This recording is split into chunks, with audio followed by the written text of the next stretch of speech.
To address yung first concern ni Kong po, we confirm that we have for Siargao and Dinagat, and we are the office in charge is reviewing yun nga, no. I'd like to apologize na yun po talaga ang proseso, and what is hard on the part of OCD is that after we do the process, pag-recommend namin po, that is already beyond us, ibang entity na naman po, and I think that process will be resolved eventually. Yun dun po sa DRR na department, no, pero malayo pa po yun, but right now po the process talaga parang after we do our procedure, it will be processed by another entity, and then even the release, wala na po kaming hold on, just like yung list na hinihingi mo po, we will be coordinating with the DP, kasi sila na naman po ang mag-implement, so wala na naman kaming hand doon except monitoring and monitoring ng progress. So yun po talaga the process that we follow, and yun po talaga ang what is hard on the part of OCD is that we identify priorities, of course, during yung sinabi po ni Kong Cubera na sa region na identify priority na recommend, but pag umangat na po yung papel, wala na sa amin yung bola po. So I think that is where the problem is. Hindi naman problem, no, that is tama po the process, but tama po, we will schedule a briefing with you po to explain the whole process that we are implementing. Kaya po ang ating DRR is a whole of government. Kaya nga, pag infra, tuturo ko kay Yusek Carbajal kasi siya na naman. Kami parang nag-conductor lang kami, but we cannot dictate on the tempo of the other agencies also. So I think that is where yung ating DRR, hopefully, with the support of the other members, magsama-sama din at talagang ma-resolve po ito. Talagang, I was sa RD for Bicol for 10 years. Ganun po talaga.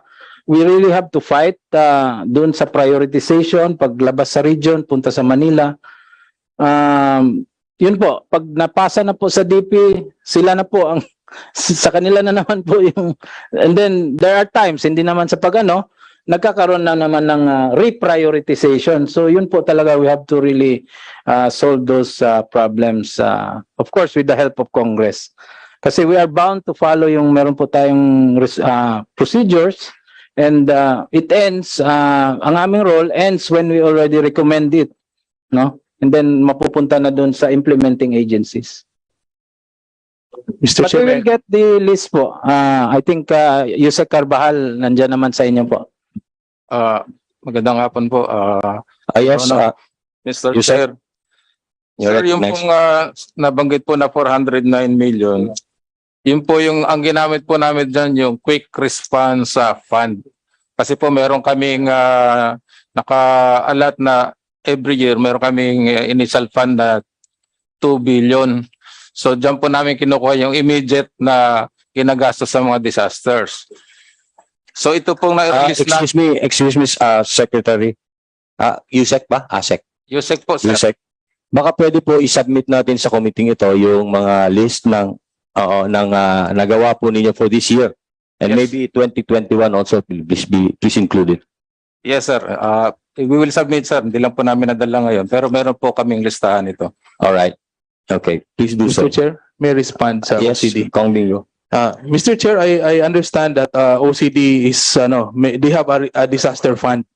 No, they have a separate budget, no? In fact, sinabi mismo ni PRRD yun nung pumunta sa Siargao. He was asking Senator Bongo at that time, Bong, magkano na in Bisaya, sabi niya, magkano na yung naiwan sa budget? So, in fact, if I'm not mistaken, no, yung nasabi ni Senator Bongo, Mr. President, meron pa atang mga about approximately 10 billion from the OCD. Kaya nga nagsabi agad siya, okay, release natin yung 2 billion for Siargao.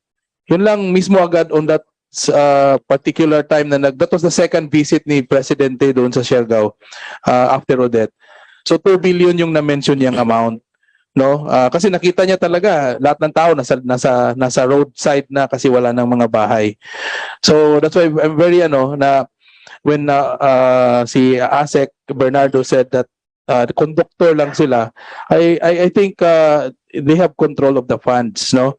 The one who told me na yun nga meron ng ano sa loob, meron dang milagro sa loob is there's group that are doing the prioritization of sino yung mabigyan.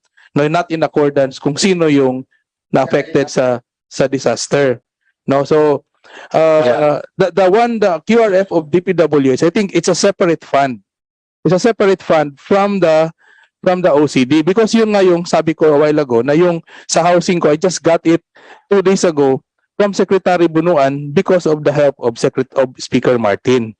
So hindi po yun galing sa tulong ng OCD, no? Imagine, no? So it took Speaker Martin sa follow-up para lang makakuha tayo ng kukonti, no? Yung 45 million, ilang housing units lang yun? That's about 30 to 40 units lang na bahay, no, sa mga affected na tao. So, Kong Bingo, yeah. pwede naman siguro natin tanungin si Asek, baka alam niya yung sinasabi ni PRRD noon na merong billion. Sir, Yeah, that was the yun ang Kaya statement na inisip ko baka political statement eh. Kasi well, tanong from my natin si understanding, OCD. there's really a budget from OCD that is na nare-replenish yan every time. maybe Asek Yes. Alejandro kanina. yes, sir. At that time, sir, maybe what the President was referring was the NDREAM Fund, which up to today po, merong 9 billion na balance po. Nung time na yan, I think Anong nasa fund ulit 12. po yun? Kong? Yung National Disaster Risk Reduction and Management Fund. Yun nga. For the information of the body po, we already the NDREAMC already released yung 2.8 billion for housing. We'll submit the list for this siguro po kasi April daw ito. Anong area po yan, Asek? We'll check, Mr. Chair. Can you please submit to this committee the Yes. lists? That's Thank the you. information I got, sir. 2.8 billion for housing and another 300 million for debris management. But we'll submit the list, Mr. Chair. Okay, we will wait for it, Asek. So, do you still have any queries? No more, Mr. Chair. No, just would like to reiterate the process Yes, sir. wherein which if we are affected by disaster, ano po yung proseso, and then I would just like to recommend to OCD na sana kaming mga apektado ng disaster, you give us updates, no? Like for example, like if you have a problem with your phone, yung repair company will always give update, sir, in 2 days time, or ito yung sira.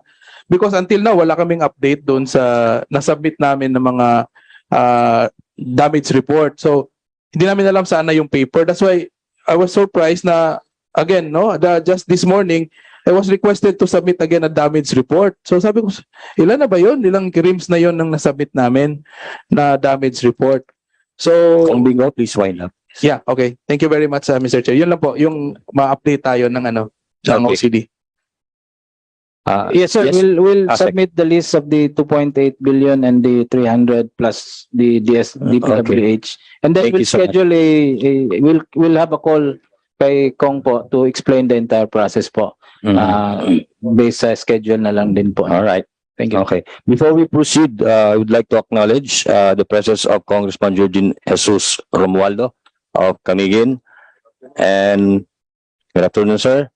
And also present via Zoom, representative by Dimple Mastura, and our Vice Chair, Samuel Versosa Jr. Okay. Let's proceed. So do we have a presentation from a DOST? Yes, Mr. Chair. Good afternoon. Secretary Sulyum. Yes po. Good afternoon. Can I have my first slide? On behalf of the Prevention and Mitigation Pillar and its member agencies, I would like to thank the Committee on Disaster Resilience for inviting the DOST as Vice Chair to present and discuss the prevention and mitigation initiatives of the National Disaster Risk Reduction and Management Council. As its Vice Chair, DOST plays a key role in providing oversight for the generation and dissemination of science-informed disaster and climate risk information to all sectors and levels. And the horizontal and vertical integration of disaster risk reduction and management and climate change adaptation in policy, planning, and budgeting, among others. Before I proceed, let me just explain what resilience means in terms of operational goals. The first is to reduce the risk or potential impact before the hazard or climate change effects would occur. And that means that is done through prevention and mitigation. The second goal is to have an effective and efficient response. That means that the preparedness efforts of government down to local government and the private sector need to have a corresponding action to respond so that we can further lessen the loss of lives. That is why it is covered by preparedness and response. Better yet, in the future, if we have the Department of Disaster Resilience, we combine the two because preparedness is really for responding properly. The third operational goal is to have a timely and appropriate rehabilitation and recovery. And that is done through the rehabilitation and recovery pillar. Having said that, in the disaster risk reduction and management, prevention is about understanding risk, ano po ang tatama sa inyo, ano ang papatay sa tao, and ensuring that policies, plans, and budget are risk-informed and provided with an enabling environment for sustained actions aimed at addressing current and reducing future risks. It is about access of data, use of data, and application of science in risk reduction and management work from assessment to early warning actions. Next slide, please. That is why, in the approved National Disaster Risk Reduction and Management Plan from 2020 to 2030, 8 out of 23 outcomes are identified under prevention and mitigation. This shows that the priorities of NDRMC are geared towards prevention and mitigation, which is translated to investments in early warning systems, built infrastructure and human settlement, access to risk information, insurance and funding mechanism, and enhancing livelihood and businesses, among others. Meaning, although what is happening now is parati tayong naabutan ng disaster, kaya ang ating topic ay response and recovery, we hope that in the near future, our focus would be more on prevention and mitigation. We believe that prevention is indeed better than cure. Prevention and mitigation saves lives and livelihood. Next slide, please. For this presentation, please allow us to briefly share the action plan of the prevention and mitigation pillar. The goal of the prevention and mitigation pillar is to address current and reduce future risks of communities and government through mainstreaming integrated risk management into science, policy, and practice. In this thematic pillar, we emphasize the crucial role of translating and contextualizing science into our policies and ensuring that our actions are guided by scientific information. This is also why the DOSTs underscored that science must be useful, usable, and most importantly, used. Next slide, please. Outcome 1 focuses on priority action of the Sendai framework for disaster risk reduction, which is understanding risk through outputs and activities that increase understanding of disaster and climate risk, use, access, and sharing of risk information, and collection and reporting of disaster risk-related statistics. The lead agency for this is the Department of Science and Technology. Next slide. These are some of the outcome activities. Next slide. Outcome 2 underscores the importance of having an integrated disaster risk reduction and management and climate change adaptation policies and plans. Sa kasalukuyan po, hiwalay ang disaster risk reduction and management at hiwalay ang climate change action. But remember, climate change is a long term, but what is happening now is also related to climate change. We need to integrate the two so that the integration needs corresponding budget aligned at all levels for the efficient and effective implementation of risk reduction programs in the country. No? So the lead agency for this in terms of implementation of risk-centered preparedness would be DILG. Next slide. Next Next slide pa po. Yan. Outcome 3 gives priority to increasing the structural integrity of housing, building, and critical infrastructure to reduce damage, disruption to essential services, and save lives. If, for example, our roads and bridges, airports, and ports are damaged, then the response will be slow. So we need to make sure that these are resilient. The lead agency here would be the Department of Public Works and Highways. Next slide. Outcome 4 gives importance to availability and access of end-to-end and multi-hazard early warning systems that are operational, context-specific, and reaching the last mile, especially in geographically isolated and disadvantaged areas. It emphasizes capacity building and equipping managers with resources for early warning. The lead agency here would be the Department of Science and Technology through its agencies PAG-ASA and PHIVOX. Next slide. Outcome 5 emphasizes enhancing financial resilience at all levels, meaning we cannot really do a very good risk reduction effort if we don't have funding. And this must be available for social protection that is led by DSWD of populations at risk. Various options available for disaster risk financing must be identified based on the principle of shared responsibility between government, private sector, and private individuals. Social protection mechanisms for the basic sector should be strengthened to enhance their socio-economic resilience. The outcome contributes to the Philippine Development Plan of reducing the vulnerability of individuals and families through risk transfer and universal and transformative social protection for all Filipinos. The lead agency for risk financing would be the Department of Finance. Next slide. Okay. Outcome 6 underscores the critical role of our natural resources and ecosystems in disaster risk reduction and management. If we harm nature, then we will also be affected by it. It promotes nature-based solutions, sustainable integrated area development, and particularly environmental governance.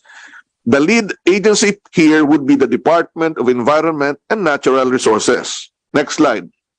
Outcome 7 prioritizes minimizing economic losses. So for most of us, we talk about saving lives, but in terms of resilience, we also mean saving our livelihood. So in this outcome, the minimization or minimizing economic losses and enhancing the resilience of livelihood and businesses, particularly the informal sector and micro, small and medium enterprises, would be very critical. It promotes business continuity planning to mitigate risks, and it contributes to the Philippine Development Plan pillar on inequality, reducing transformation through expansion and increased access to economic opportunities. The lead agency here would be the Department of Trade and Industry. Next slide. Isa pa po, yan. Outcome 8 focuses on resilient resettlement interventions for families in the high-risk areas. This topic was exemplified by those mentioned by our honorable representatives from Caraga region. It aligns to the 1987 Constitution provision on making available decent housing and basic services in resettlement areas. The outcome contributes to the Philippine Development Plan strategies on reducing vulnerability of individuals and families, and the lead organization here is the Department of Housing, Human Settlement, and Urban Development. Next slide. Okay. In the Philippines, we talk about risk reduction and management effort by making sure that science is actually invested. And we look at 5 dimensions of resilience in our research and development efforts at the Department of Science and Technology. That would be focusing on natural hazards, health, water, natural resources, including agriculture, energy, society, including built environment like houses and infrastructure. Next slide. One of the efforts that I think would be very useful to the discussion earlier on recovery is the development of the GeoRisk Philippines integrated platform. It is the central source of information for accurate and efficient hazards and risk assessment to help the government increase the nation's resilience to natural hazards. So, Through this platform, we can inform the public with information not only about the hazards, but what the hazard can do to them. The following are the three main technologies that you might be interested, developed under the GeoRIS Philippines initiative by DOST. The Hazard Hunter serves as a one-stop shop web and mobile phone application providing fast and easy multi-hazard assessment in less than 1 minute. You can input your location, zoom in on the map, and double tap the screen of your phone, and you can have an assessment of all the hazards that your area can be affected with in less than 1 minute. Meaning, before the arrival of a typhoon or an earthquake, we can analyze the exposure of every house or every building, whether this can be affected by such and such hazard. The GeoAnalytics P8 is an online platform that generates locally based hazard and exposure analytics per barangay, per town or city, or per province, so that before the arrival of the typhoon or an earthquake or any hazard, you'll be able to know how much losses will your city, town, or barangay would be affected with given that. In terms of analytics, then this will enable you to prepare a recovery and response plan before the disaster would happen, and it can make rehabilitation much faster. The GeoMapper P8 visualizes data in real time to support more informed decision making. Next slide. I think this is the solution to the earlier problem of the process in terms of asking for support from NDRMC. Yesterday, DOST, OCD, of course, in partnership with the World Bank, released the Plan Smart application using the Ready to Rebuild Disaster Rehabilitation and Recovery. It combines GeoRIS Philippines integrated platform and the procedure of OCD so that when there is a potential disaster in an area, before the disaster, you already have a recovery plan. And when there is a disaster, then you input the reports that you provide to OCD so that they will be able to have a storage of all the report available from the LGU para hindi na po hahanapin paulit-ulit sa LGU yon. And we are devising based on the suggestion of OCD in the future so that we can see the routing mechanism of where the reports are and where the approval is already so that we can identify which agency is really the bottleneck in the process of what was submitted by the local government. This will automate the planning of the LGU in recovery. Kasi po, typically they don't have the technical people and they have a problem in really identifying the intervention every time there's a major disaster. This will be automated. You just type the name of your town or city. All the maps, charts, and information will be available. You input the data and all the information can then be accessed. If there is a disaster, the OCD regional office can facilitate in inputting the data that you provide. I think given this technology, the problems that were discussed earlier can be minimized. Next slide. So we invest in many applications for the society. Next. Including early warning systems from FIVOX and Pag-asa. And next, all of these are important because prevention means the difference between disaster and resilience. Prevention and mitigation initiatives have the power to save lives and livelihood, and we must use them. To show you po some of the initiatives and technologies that DOST has developed, we will be providing its member of this Committee on Disaster Resilience a book, Science for Resilience, that I co-authored with the former secretary, so that you have a basis of what technologies are available from DOST. Thank you very much, Mr. Chair. Thank you so much, Secretary Solidum. Anyone wishes to ask questions? Yes, Congressman Romualdo. Thank you, Mr. Chair, honorable colleagues, Secretary Rene Solidum. Good afternoon, sir. And I just would like to ask, the presentation was very good. However, during typhoons, almost all these telcos, all sites are down. So how can we make the report? But I attended last week our DICT committee also, which I was a vice chair. And I hope it's true because the presentation of the ICT was very good for the country. Then I asked the secretary, how come it's very nice that we always make Singapore as a model.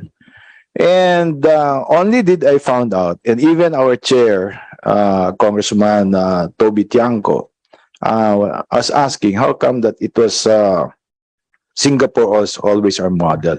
In other countries, in Asian countries, except the Philippines, it's the government who subsidize all of these things. That's 80%, 90% of the telcos are run by the national government.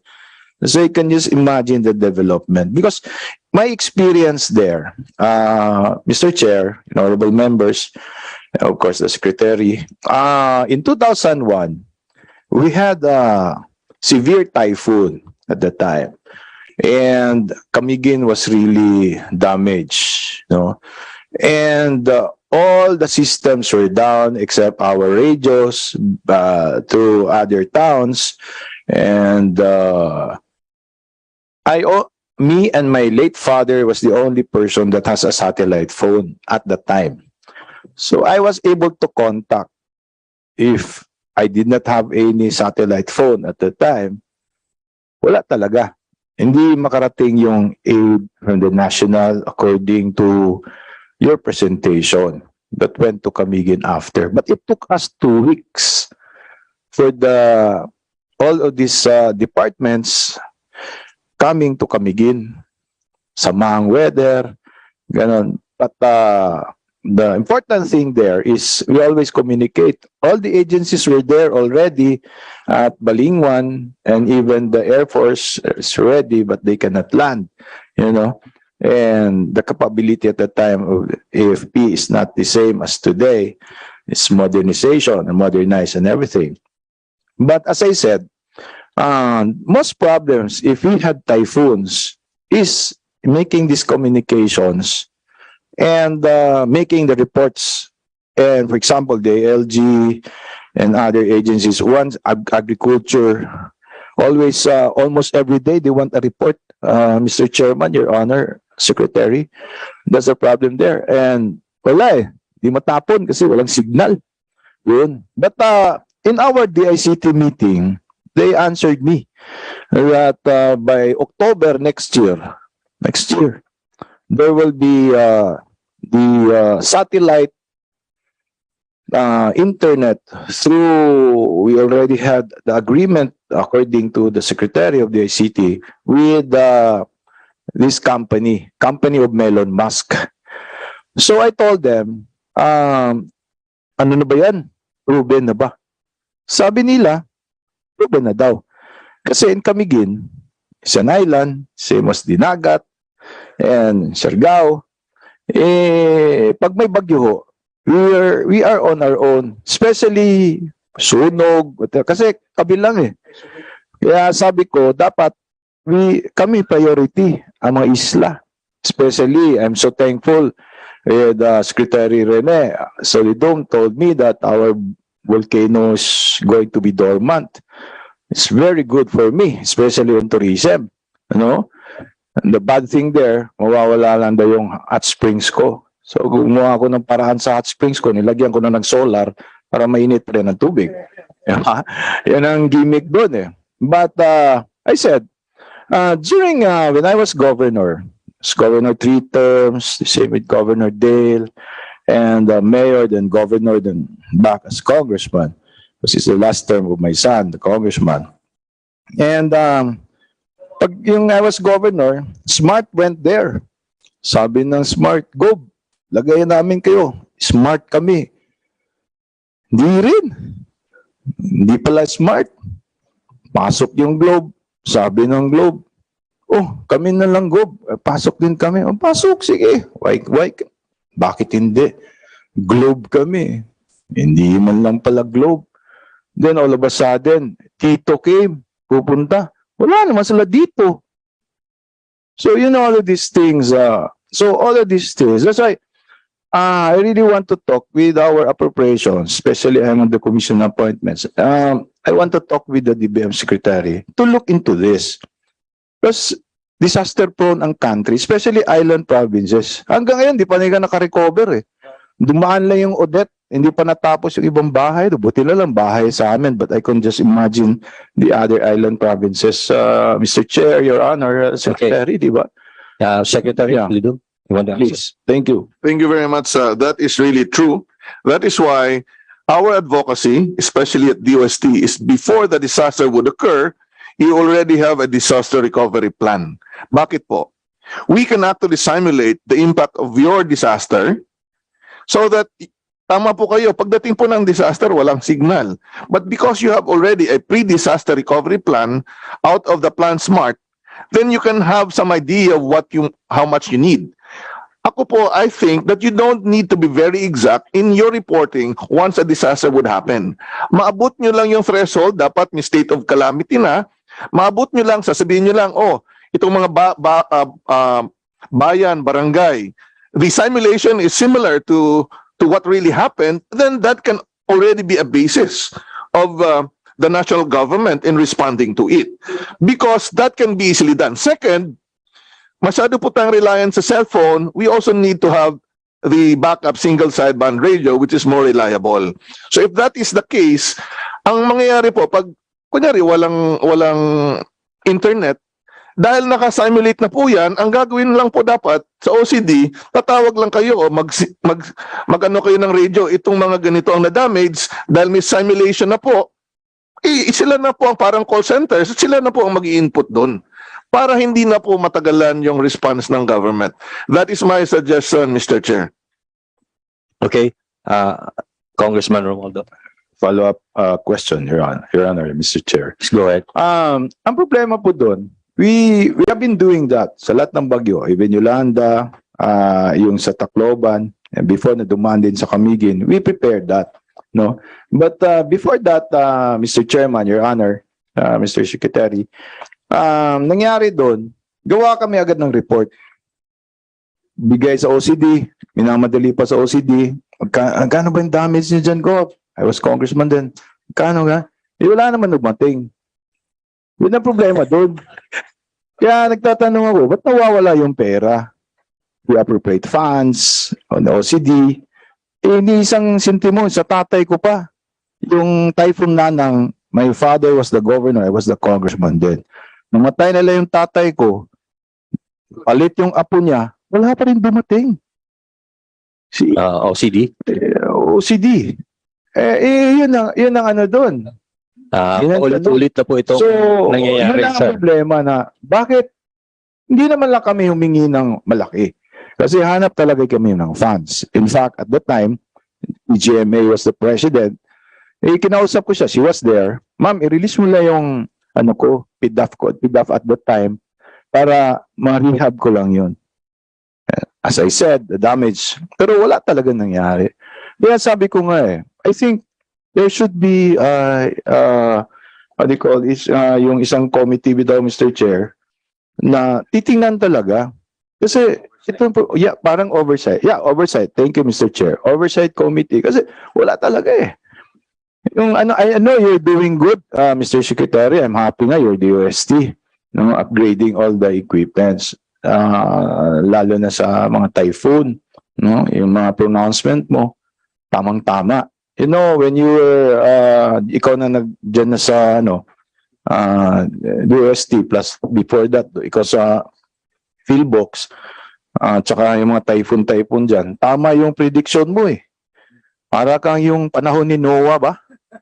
Sabi ng Lord, you're going to have a rain for 40 days and 40 nights. Tama ho. I always listen to you when you talk na, especially on volcanic eruptions.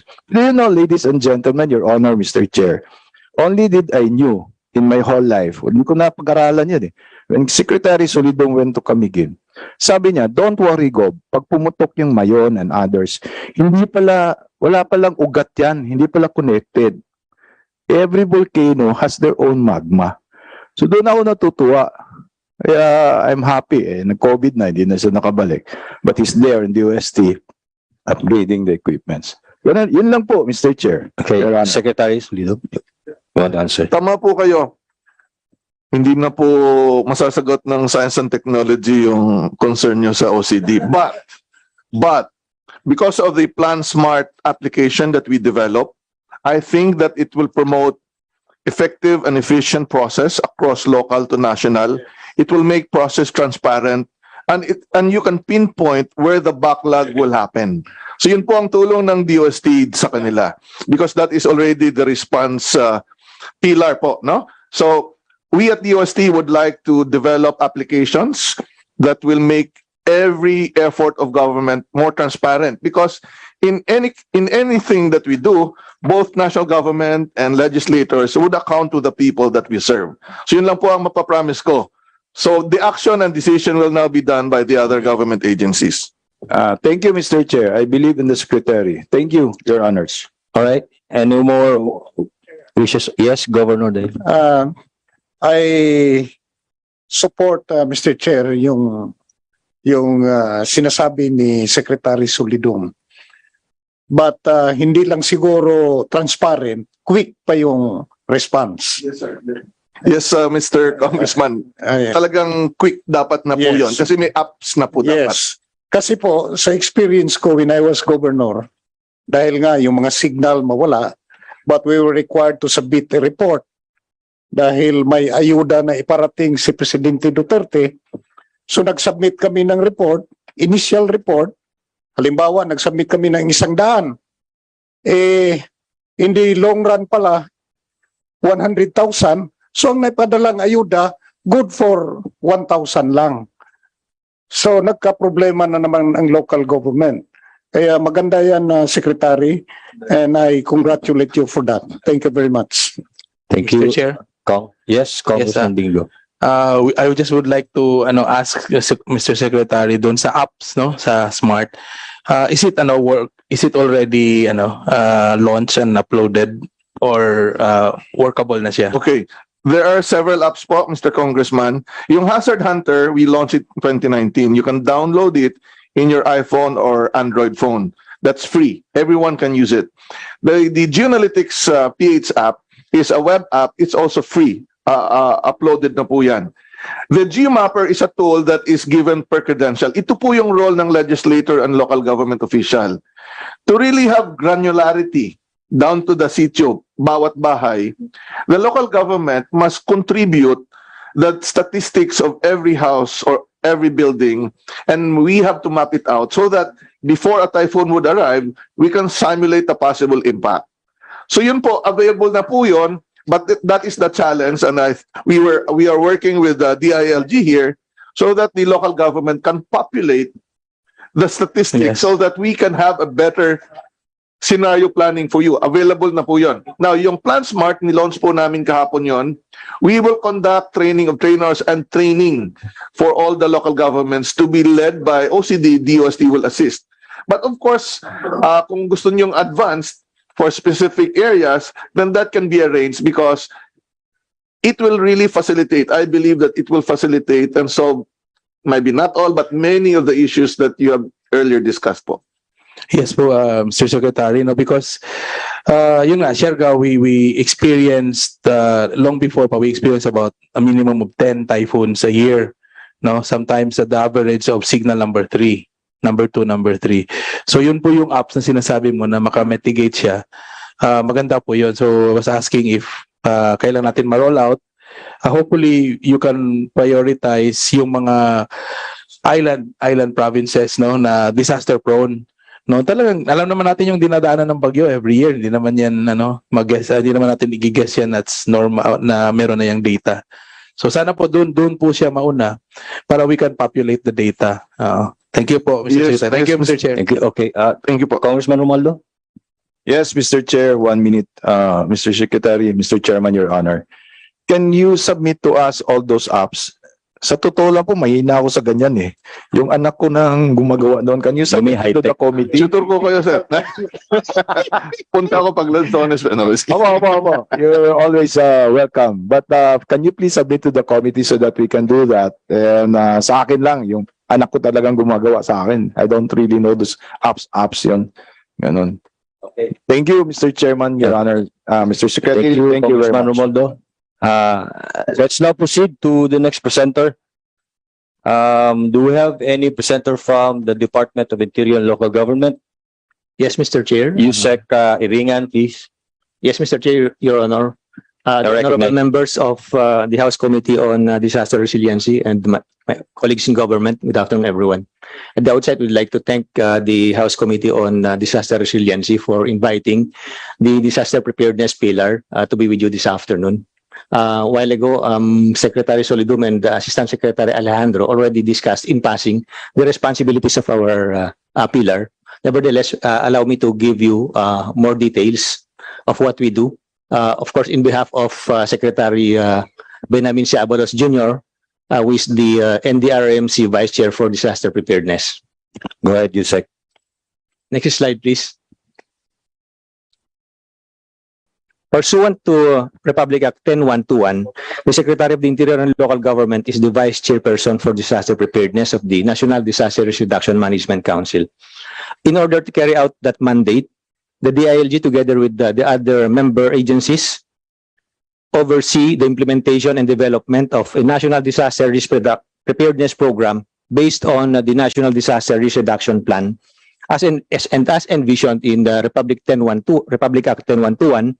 The NDRMC must strengthen the country's institutional capacity for disaster risk reduction and management and build the resilience of local communities to disasters and climate change impacts.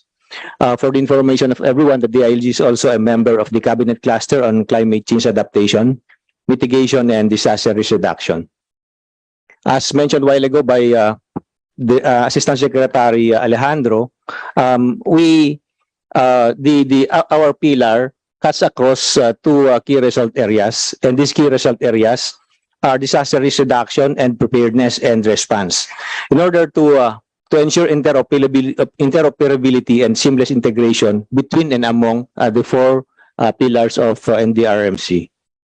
In order to realize this, flash before us now in the next slide is the four outcome area of the disaster preparedness pillar. Next slide.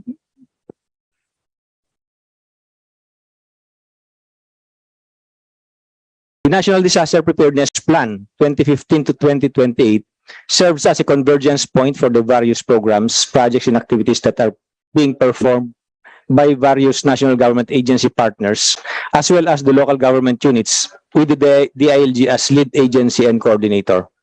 The plan has 7 major components, namely risk assessment and plans, DRRM localization, capacity building, information, education, and communication, partnership and linkages, continuity of essential services, also called as Public Service Continuity Plan, and preparedness for emergency and disaster response.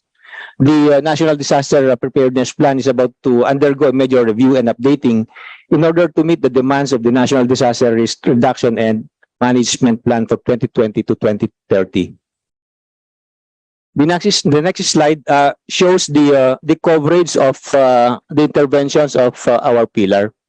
Before, we just focus on the 18 major river basins, the local government units along the eastern seaboard, and the highly vulnerable provinces and other local government units. But on hindsight, now we cover all local government units given the varied magnitude, extent, and frequency of the calamities that we experience. The flagship programs of the Disaster Preparedness Pillar includes Operation Listo, Disaster Preparedness Protocols for LGUs, which I will be expounding later, DRRM training and capacity building, simulation exercises and drills, recognition of excellence in DRRM, National Disaster Resilience Month, IEC campaigns, and targeted information drives. On the slide are some of the trainings that we conducted for our local government units, particularly trainings on the formulation of local climate change action plan, the local disaster risk reduction management plan, geographic information system for risk-based local development planning, climate and disaster risk assessment, mainstreaming DRRCCA into the comprehensive development plans of LGUs and capacity development on COVID-19. This slide shows some of the trainings that we have conducted over time. Our pillar also monitors or tracks the compliance of our local government units to the provisions of Republic Act 10121 and other laws and policies. We have captured this particularly in the Seal of Good Local Governance, in as much as the SGLG law provides that one of the thematic areas that we need to look into is disaster resiliency of our local government units. Furthermore, if the local government units will pass the Seal of Good Local Governance, the LGUs will receive an incentive that can be used for disaster preparedness and resiliency.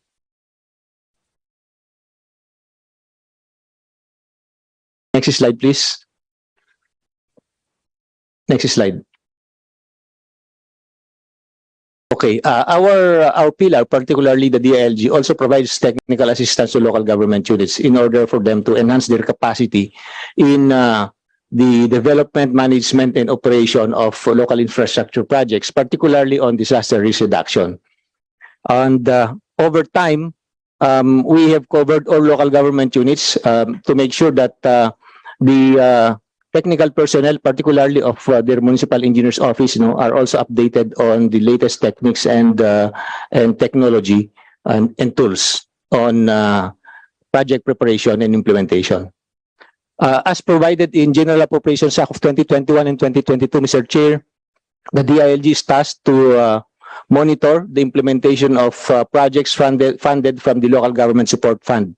And one item that is covered by the LGSF is the Disaster Rehabilitation and Reconstruction Assistance Program. And I'm sure other LGUs in your respective areas of coverage which already availed of this. So what we are doing is we monitor to make sure that the projects are implemented in accordance with all these specifications as provided by pertinent laws and policies. So the next slide shows some of the projects that we have monitored being implemented in local government units. We have projects on construction and improvement of flood control system, evacuation center, and construction of other infrastructure projects.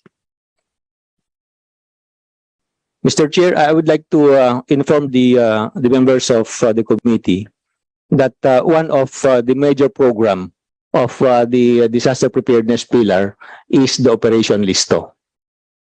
Next slide. The Operation Listo aims to strengthen the capacities of local government units to prepare for, respond to, and recover from disasters. This program has 6 components: risk assessment and plans. As mentioned by Secretary Solidum a while ago, we want our local government units to make use of data and information provided by science agencies to make a risk-informed plans that are responsive to the obtaining situation of the LGU. Building competencies of our LGUs, particularly, as I mentioned, the personnel of the technical departments in the local government unit, particularly in risk-informed planning, in making sure that their local disaster risk reduction management plan and their climate change adaptation plan are mainstream or incorporated in their local development investment programs and in their comprehensive development plan. Policies and ordinances. Now we want to sort of localize the provisions of Republic Act 10121 in order to be attuned to the local situation and condition. And then the next is partnerships and linkages. We all know, of course, that the effect of climate change and global warming is too complex and too big to be dealt with by one entity alone. So we need to link vertically and horizontally so that we can come up with a very responsive disaster preparedness and resiliency plan. Institutionalized structures and systems. We want to see local government units establish or create offices manned by permanent employees. Yun lang po. Not only to comply with the provisions of Republic Act 10121, but because we deem it necessary. And when we say permanent employees, we mean the local disaster risk reduction management officers. Initially, in the implementation of Republic Act 10121, our LGUs have a hard time complying with this requirement. The office. But in as much that between 2010 and 2021, no, the era, the internal revenue allotment of our LGUs have already increased, and we believe they are now in a better position to create these offices. Next slide would show the different activities that we need to implement or to conduct in order to achieve our end goal, which is prevent or minimize the loss of lives and assets due to climate and disaster impact.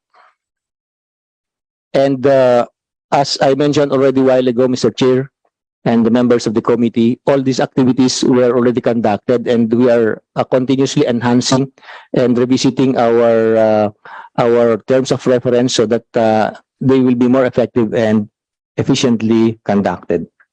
The next slide shows the alignment of the operation list of protocols with that of the National Disaster Risk Reduction and Management Plan.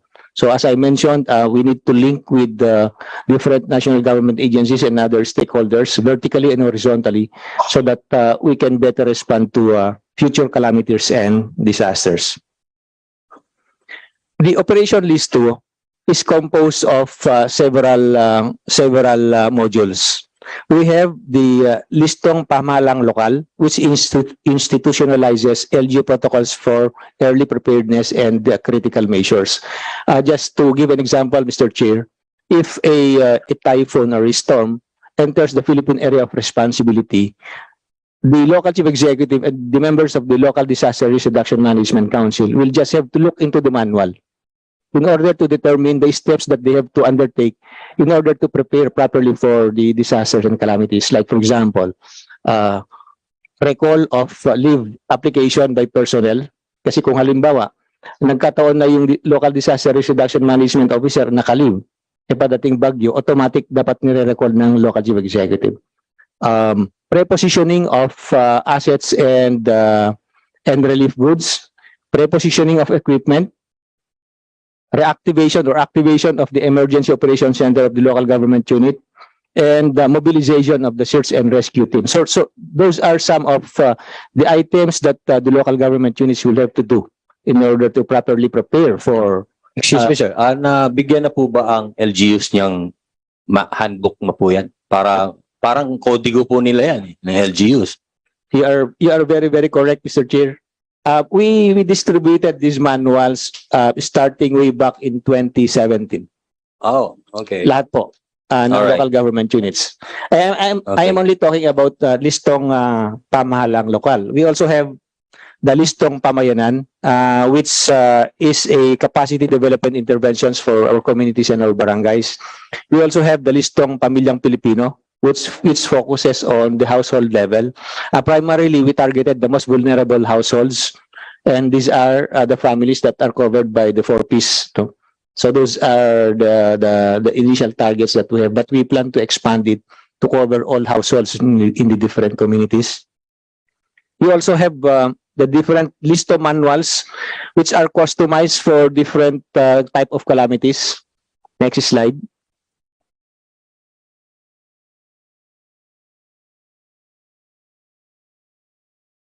May I have the next slide, please?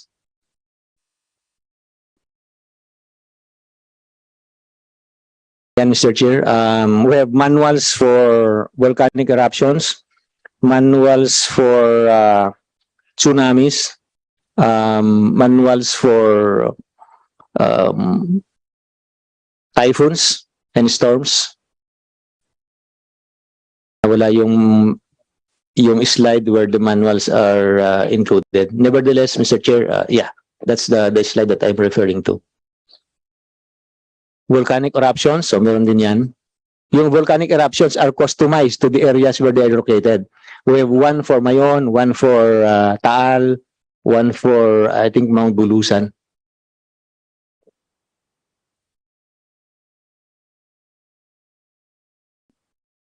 Next slide.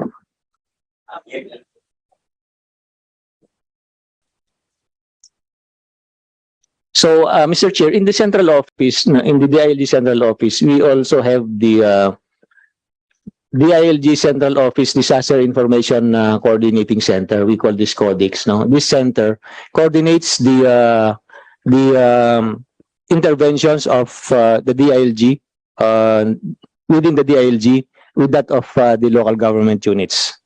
So we call it redundant protocol, even if we know that the OCD, the PAG-ASA, the DOST already sends information to our local chief executives, to our local officials. DILG still sends, because we cannot risk the possibility of this information not reaching our local officials. So yun po yung ginagawa ng aming Central Office Disaster Information Operations Center. Plus, of course, as mentioned by Congressman Romualdo a while ago, we require reports from our field operating units, particularly on the compliance of our local government units to the different protocols that I already mentioned a while ago. Particularly, we look into the presence of the local chief executive in their area of responsibility so that they will personally lead the disaster preparedness measures of the LGUs.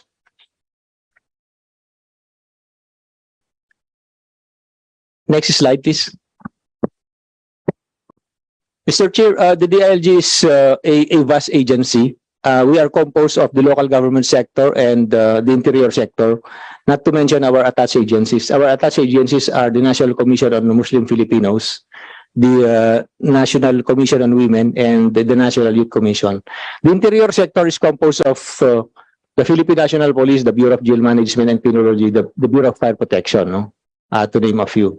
In times of calamities and disasters, it is our interior sector which is always first on the ground, meaning our PNP and our Bureau of Fire Protection officers. So they assist in rescue and retrieval operations.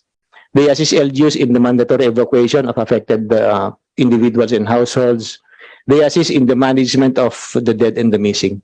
And naturally, the Philippine National Police assists in the maintenance of peace and order, particularly in evacuation centers. So our personnel, interior sector personnel, are always first on the ground. That is why, Mr. Chair, on the next slide is the request of the DILG, particularly if this committee would be able to, support us in terms of funding allocation in order to enhance the capability of our PNP and BFP. For the purchase of ambulances, additional ambulances, and other rescue vehicles. For the information of the members of the committee, right now, there are 4,700 plus nurses in the Bureau of Fire Protection na nagiging fireman. But kung walang sunog, ang direction namin moving forward is to make use of these nurses, for emergency management services. But they can only do that if the BFP is also properly equipped with the necessary vehicles and equipment and rescue equipment. Of course, we would also want to have a continuing quality and specialized training and education for our uniform personnel. Next slide. So these are the challenges and recommendations that we have identified, Mr. Chair, particularly the need to further intensify disaster preparedness initiatives of LGUs due to growing intensity and severity of climate and weather disturbances and increasingly complex, compound and cascading disasters. Mr. Chair, there are LGUs which can easily deal with disasters and calamities, but not all LGUs are created equal. So mas maraming LGUs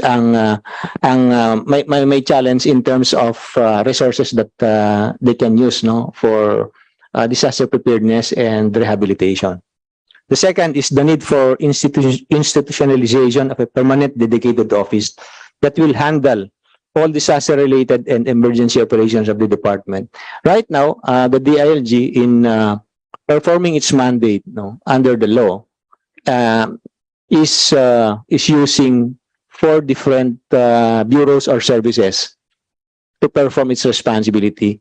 We have the Local Government Academy, we have the Bureau of local government development, the Bureau of Local Government Supervision, and as I mentioned a while ago, the Central Office Disaster Information Operations Center.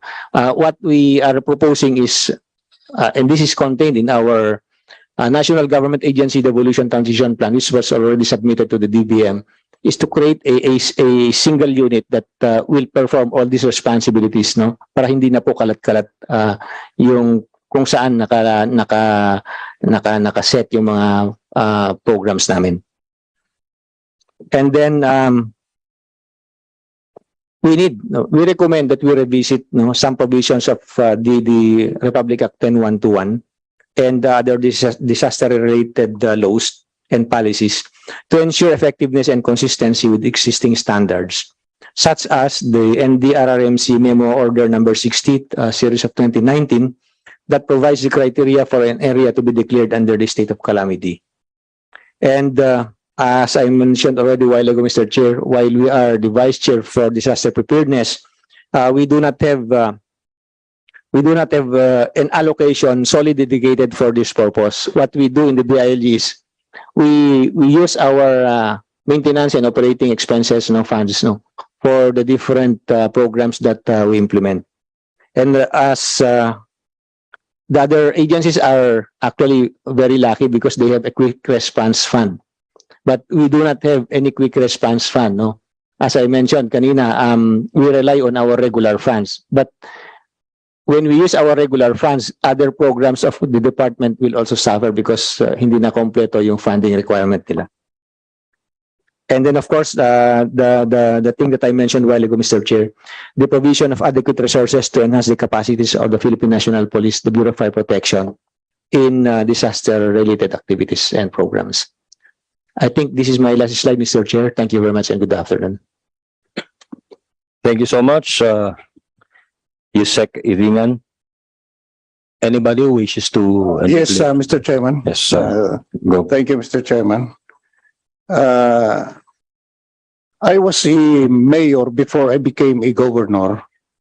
And in my long stint in the local government, I noticed that despite of the 5% na funding for DREAM, most of our mayors, hindi naman lahat, designation lang yung DRRMO nila. Walang permanent na DRRMO. In other words, walang focus sa DREAM yung ibang mga local governments. My question, Yusek Siringan, kasama ito sa recommendations nyo, wala bang magawa ang DILG considering that DILG is the supervisory department over local governments? Na yung mga mayors mag-appoint talaga, mag-create talaga ng permanent position for Municipal Disaster Risk Reduction Management Officer. O department head talaga dahil kailangan talaga ito eh. But it's not given importance by some of our local leaders dahil designation lang yung ginawa nila. In my province of Agusan del Norte, talagang malaking department ito. May command center, may opisinang malaki, may resources. But in other local governments, parang hindi nabigyan ng pansin. Mr. Undersecretary. Yusek. Thank you very much, Mr. Chair.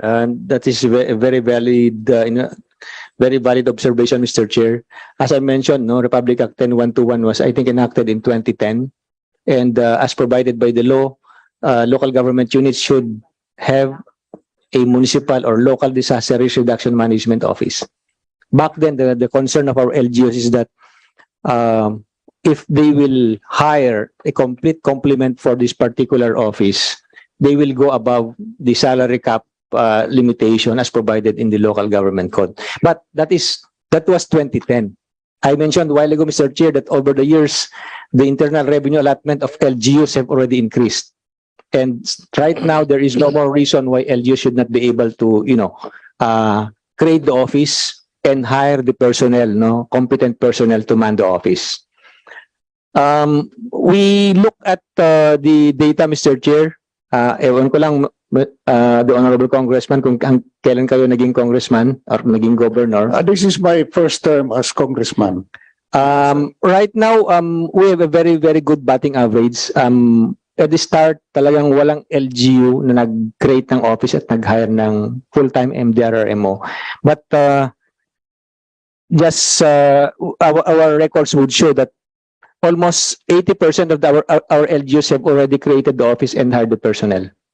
But I can give you the numbers later on, Mr. Chair, because I do not have it with me. But we just conducted the Seal of Good Local Governance for 2021. And part of the requirement of the Seal of Good Local Governance is the creation, the establishment of this office, and the staffing, the proper staffing of the MDRRMO. Yes, that's correct, Mr. Undersecretary, that it's included in the SGLG requirements. However, yung iba, wala naman silang intensyon na maging, dahil ang bottom line dito is pera. Dahil yun nga, ginagamit ng ibang concerns. I'll just give you one example. Yung mga barangay captains, they are asking the mayor of some support ng parang transportation nila sa barangay. Ang ginawa, bigyan ng transportation, but para magamit yung pera ng DREAM, gawing rescue vehicle. Pero ginagamit na service ng mga barangays na hindi naman totoong rescue vehicle. Kaya dapat matingnan ito ng DILG. This is just a suggestion, Mr. Undersecretary, based on my experience in the local government. Thank you, Sec. Yes, that is duly noted, Mr. Chair. Thank you very much. Okay. Anyone wishes? Kong Adyong. Thank you, Mr. Chair. I don't know if OCD is already done with their presentation, but may I proceed? Oh, okay. This has something to do with, my concern actually revolves around the issue on Marawi rehabilitation. I believe Marawi City is the longest calamity-stricken area in the country. For the past 5 years, we've been displaced, and they're continuously, the city is continuously under a rehabilitation. I'd like to ask the OCD, since you are the secretariat of the Task Force Bangon Marawi, is it correct? OCD? Mr. Chair, it's DSWD already, sir. I'm sorry? The Department of Housing and Urban... It's already in the housing, but in terms of management of the funds, do you carry or do you still manage the funds? The process, sir, is that DSWD will make the recommendation, pass it to OCD for endorsement to OP. So it's the OCD that handles the funding? Endorses the request, sir, to OP. Okay, you endorses the request, but which agency handles the funding? Depends on the requester. If the money is intended for DSWD, the money will be released to DSWD. So technically, you're managing the money, although it is not literally and physically holding the money under your office, you are managing it because you decide which agency goes the portion of the money go to. Is it correct?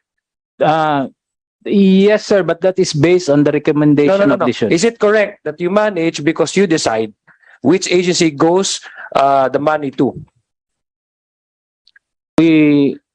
Kayo po ang nagde-decide, di ba? Kayo ang nag-endorse. If DILG asks for certain money and you do not endorse that, nothing will happen. Is it correct? Yes, sir. Okay, so you manage the funding. Okay. Now, based on the, of course, when you release the funding, because this is under Marawi Rehabilitation and Recovery Plan, is it correct, OCD? Yes po. Okay. Of course, when you manage the money, ultimately you will be asking for the utilization rate. That is correct? That's correct, sir. Okay.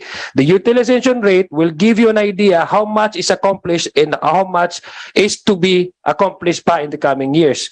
May I know if, kasi wala po sa, I don't think mayroong dinagdag sa GAA, but may I know, do you have an intended fund, a ready fund for a possible request of each agency under the NEP 2022, 2023? Yes, Mr. Chair.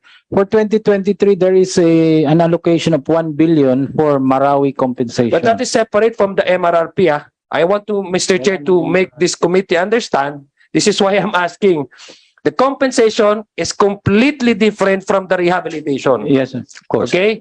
For The 1 billion compensation is actually for the beneficiaries whose houses have been destroyed, whose properties have been destroyed, etc. But the rehabilitation is altogether different. The compensation is just a small fraction of the greater rehabilitation. So now I'm asking, do you have a budget under the NEP besides the 1 billion pesos earmarked to continue the MRRP? for 2023, sir, there is already none See? specific for NRR, Marawi Rehab. What was increased, sir, was the NDRIM fund, which was pegged at 30 billion already. The entry sir. bumps is separate po. Diba supposedly dapat sa DNR yan? Is it correct? No, sir. Okay, hindi. So let me just I don't want to consume time kasi I believe many of our colleagues here will be asking questions. May I request, Mr. Chair, from the OCD, a list of their utilization? By the way, how much is the utilization rate in the previous year, in 2022? Do you have? For the Marawi, sir. Yeah, for the Marawi MRRP. If you don't have it's already 90, but we'll submit, Mr. Chair. It's already Okay, we close to can- 98%, sir. I was told. 98% Yes, sir. Of for the the infra? infra. Everything, sir. Second, We'll No, submit. no, everything. Do not tell me everything, my Mr. Chair, because I'm a displaced person. I haven't returned back to my home. And there are quite 2,000 plus IDPs that are still lingering in the temporary shelters. We have yet to wait for the opening of the permanent shelter. So don't tell me it's almost 98%. We don't accept that. Mr. Chair, I would like to request a utilization rate of the MRRP. Po, Mr. Chair. I'm not angry. Yes, I'm just OCD, please. just passionate about this issue because nobody here in this room know exactly how it feels to linger in the temporary shelters for 5 years with uninterrupted power supply, with inadequate water supply and electric supply. Nobody in this room. So I would just like to may I request, Mr. Chair, the copies of that, because I'm having trouble whenever I go to TFBM. They say, doon sa OCD ang pera. I go to TFBM, doon sa... I don't know where...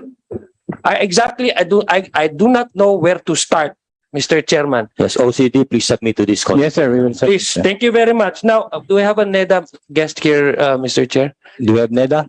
Yes, Oh, there. Mr. Chair. Yes. Ma'am? Hindi pa siya Ma'am, is it- napagsabi. Hindi pa siya napagsalita. So, Okay, You want- so... let's Is it let okay her if present muna. Okay, And then- sige. So, I'll keep my... Okay. Itali ko muna yung horses ko. Ma'am.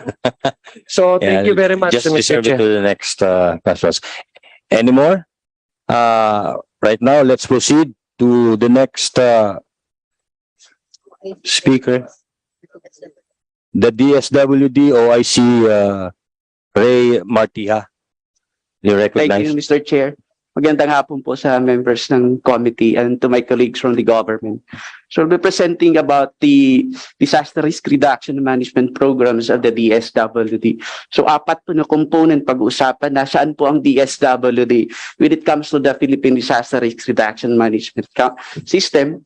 Ano po yung mga programa po ng DSW, mga social protection pagdating sa mga disaster victims natin? Pangatlo, ano po yung DRM financing? Saan po namin kino-source out yung mga pera to fund various DRM projects? At pang-apat, ano po yung plano namin when it comes to our response capacity, preparedness and response capacity?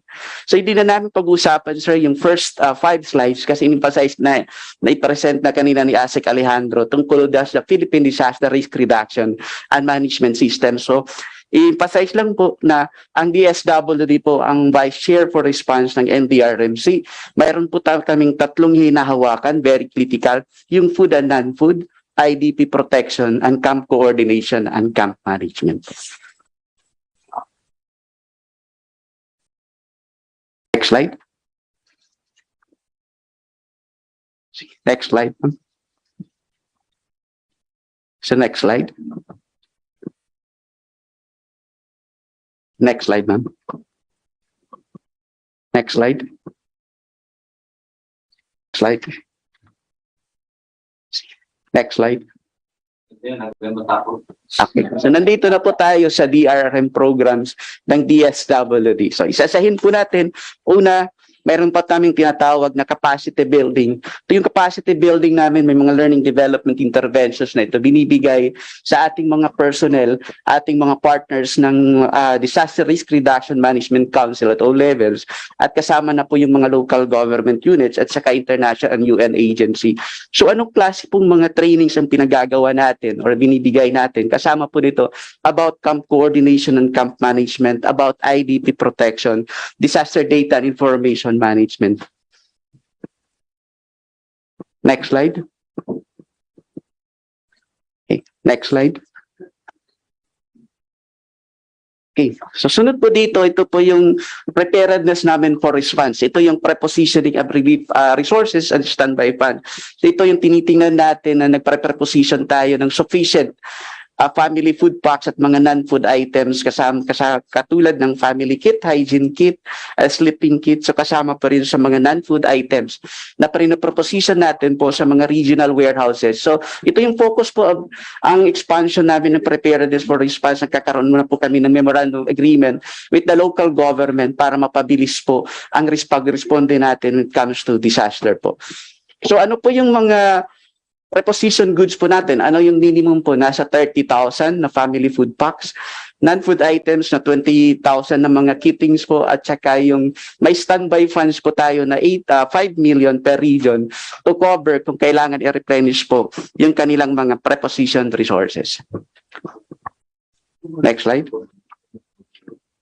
Mayroon po tayong tinatawag na predictive analytics for humanitarian response. Ito yung tinatawag na tool natin using mathematical science and technology based on current and historical data. So, nililay over po lahat ng population count natin, ilan po yung listahan ng poor, ilan po yung pantawid, at napro-project natin kung ilan po yung requirement natin ng family food packs in a particular area na tatamaan ng isang slow onset ng disaster like tropical cyclones po.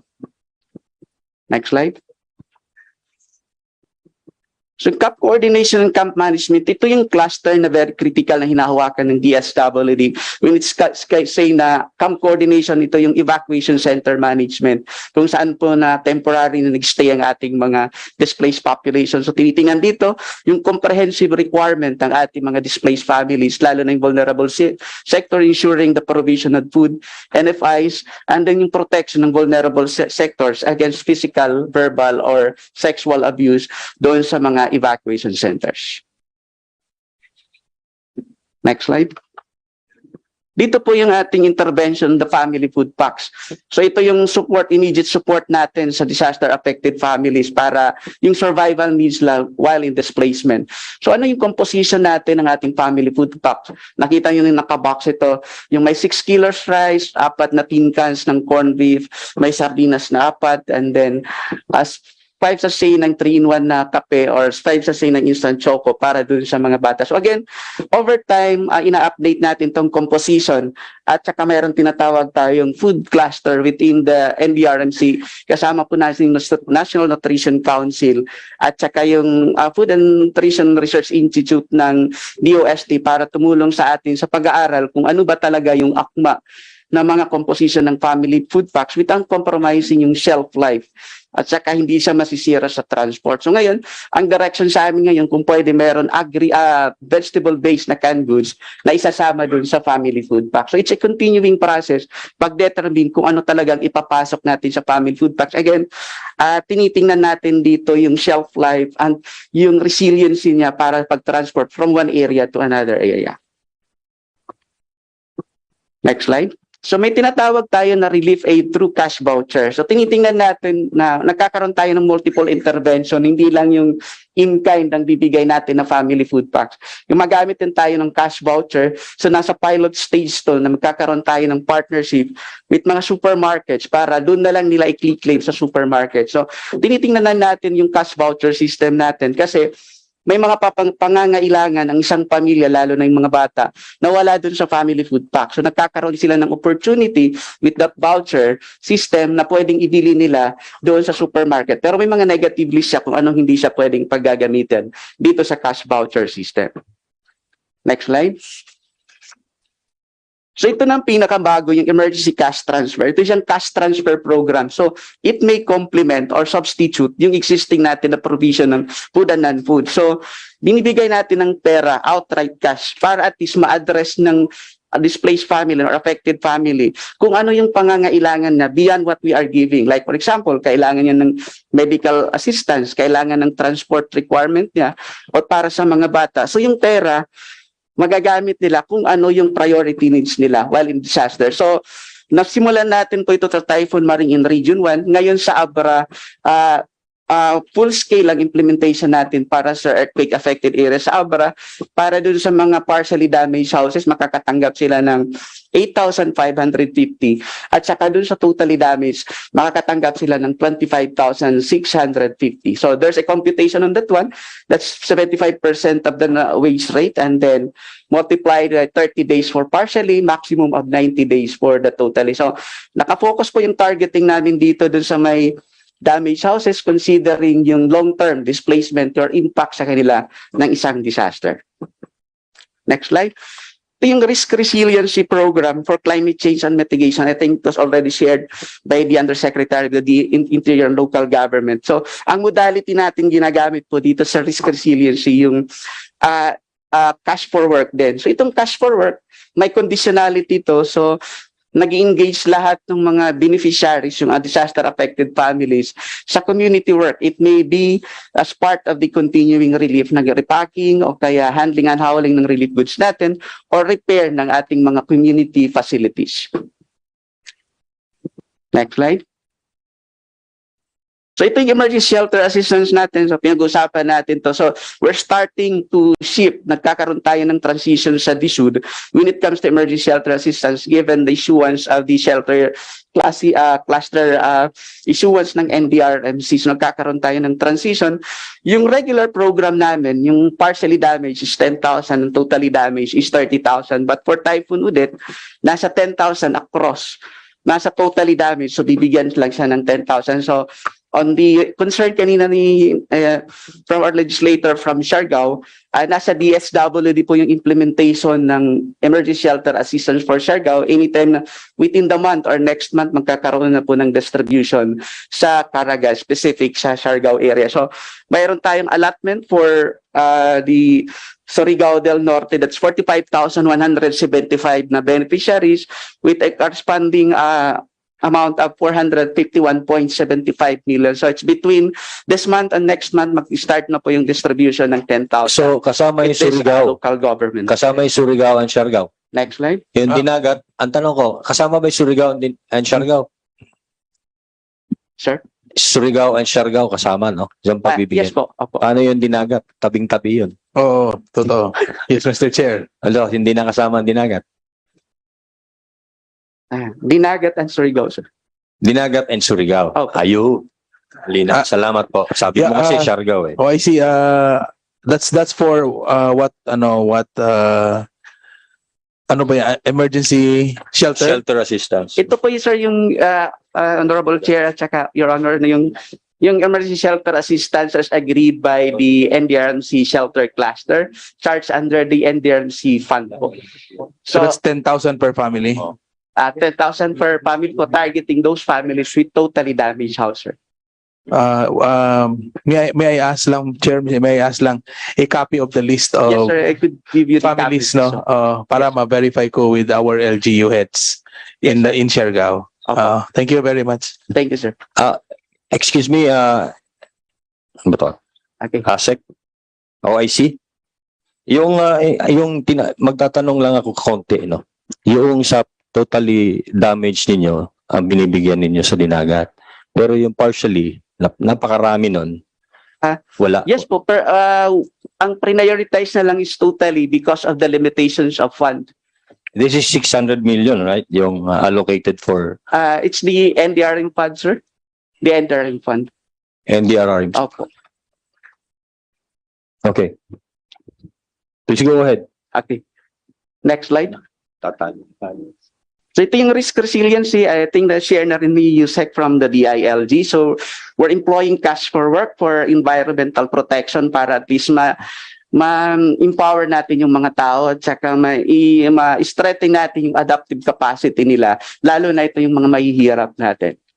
Next slide. Ito yung Disaster Response Operations Monitoring Information Center. Ito yung central repository lahat namin ng data and information when it comes to humanitarian response po. So lahat naka-roll out ito, naka-replicate ito lahat sa mga field offices po natin.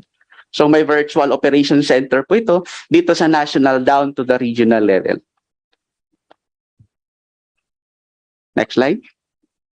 So titingnan natin, sir, dito, Your Honor, yung thematic implementation lahat ng programa.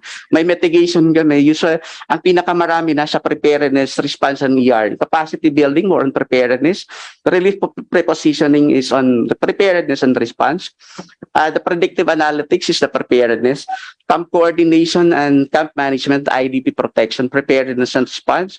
Family food packs, prepositioning, it's from prep to response. And the rest, nandun na sila sa response and early recovery as well, the rehabilitation. Next slide.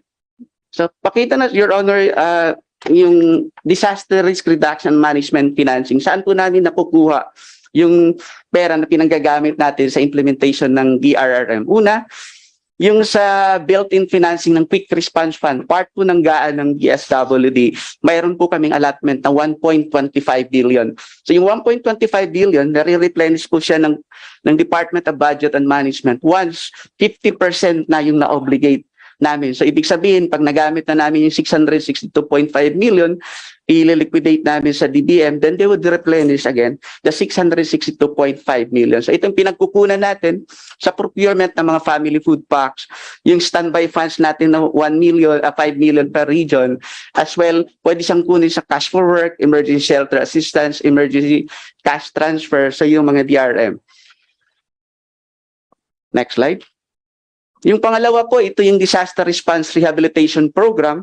Ito yung Disaster Fund na 474.32 million. Ito yung ginagamit na operational cost. Rental ng mga vehicle, rental ng warehouse, so, and then mga training. So, dito po kinukuha ng DSWD. Yung pangalawa, ito yung RRPC CAM at 1.6 billion through the cash for work modality. Okay. Other financing windows ng DSWD, yan, nakaka-access po kami sa NDRMF fund ng under the management ng OCD with the other members of the NDRMC. And then the grants, may grants kami from the World Bank, Asian Development Bank at other development partners. At nakukuha, nagagamit din namin for DRM, for donations from private individual companies and organizations. So ano po yung plano po ng DSWD? Next slide, please. Okay. Investment on the construction of the disaster response hub. So tinitingnan natin na may Mindanao response hub. So on the pipeline na yung Butuan warehouse natin na it would initially cater the Mindanao requirement. We have the Visayas Disaster Response Hub in Mandawi, Cebu, pero naka-rental kami. And then, ang existing namin ngayon is National Resource Operations Center.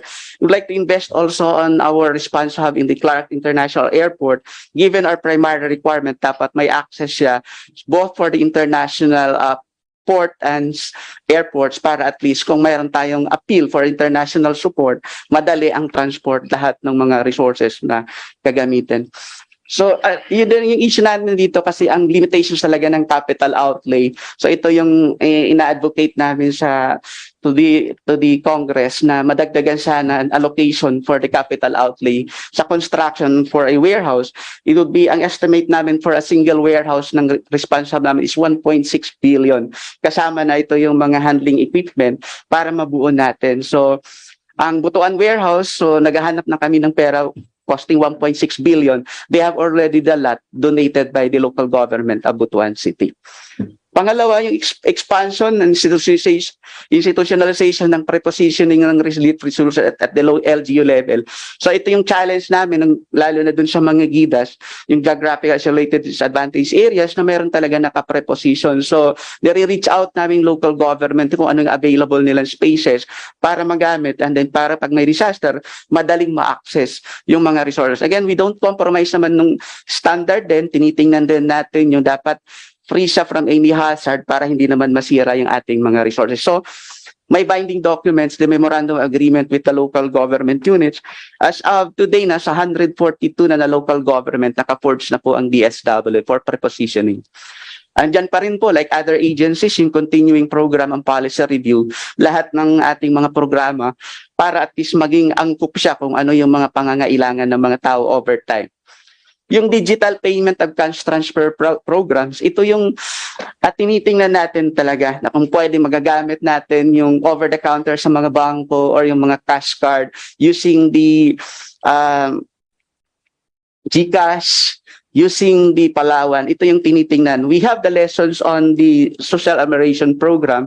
Ito yung tinitingnan, the limitations that based on the recommendation kasi ng COA, kailangan talaga mag-undergo ng procurement when it comes to the service provider. So yung linkage din ng DSWD social registries, kasi ito yung challenges when it comes to the identification and selection ng beneficiaries. Ang pang-anim, ito yung continuing advocacy talaga ng DSWD na ma-increase yung allotment namin for quick response from 1.25 billion to 5 billion. Kasi nasabi nga from our congressman from Siargao na tinitingnan natin, matagal ang response natin given the limitations ng fund. Pag naubos yung 1.25 billion pero kailangan namin ng 3 billion, so matagal pa yung proseso. It's usually ang replenishment namin that would take 2 to 3 weeks para ma-replenish ng Department of Budget and Management. So maganda kung 5 billion na siya, madami ang mapaggagamitan natin at any given time. So and then ganun din with the DILG, yung workforce plan namin. Ang requirement talaga namin nationwide is 997.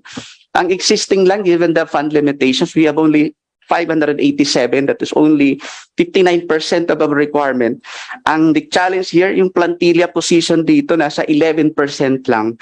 Ang iba, nasa cost of service or yung 525.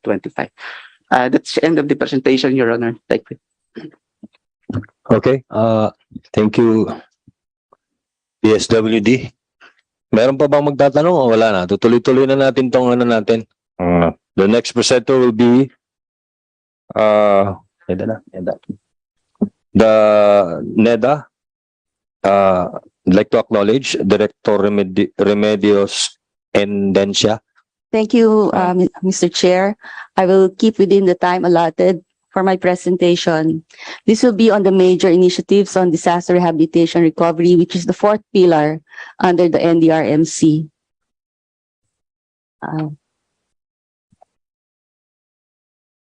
Can you please flash our slides? After DPWH.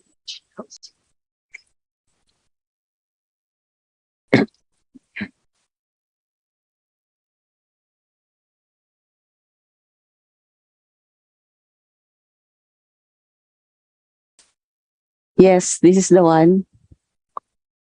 Parang dumiretso yung thank you Tapos na agad. Sir, maiksi lang ako. Okay, the rehabilitation recovery activities follows the emergency response period after all the drama and the quick activities following a disaster.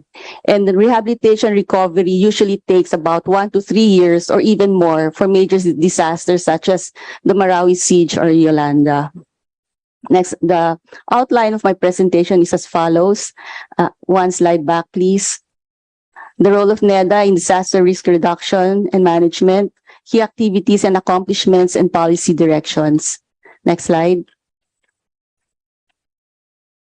NEDA is the Vice Chair for Rehabilitation Recovery of the NDRMC. We lead the formulation of post-disaster rehabilitation recovery programs for major disasters at the national and regional levels. Next slide, please. Our key activities are as follows.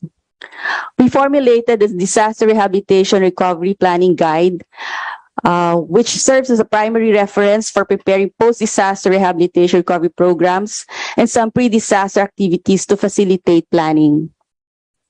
The main contents of the RRP Guide are on the rehabilitation recovery framework, the planning process, institutional arrangements, the implementation mechanisms, and monitoring and evaluation.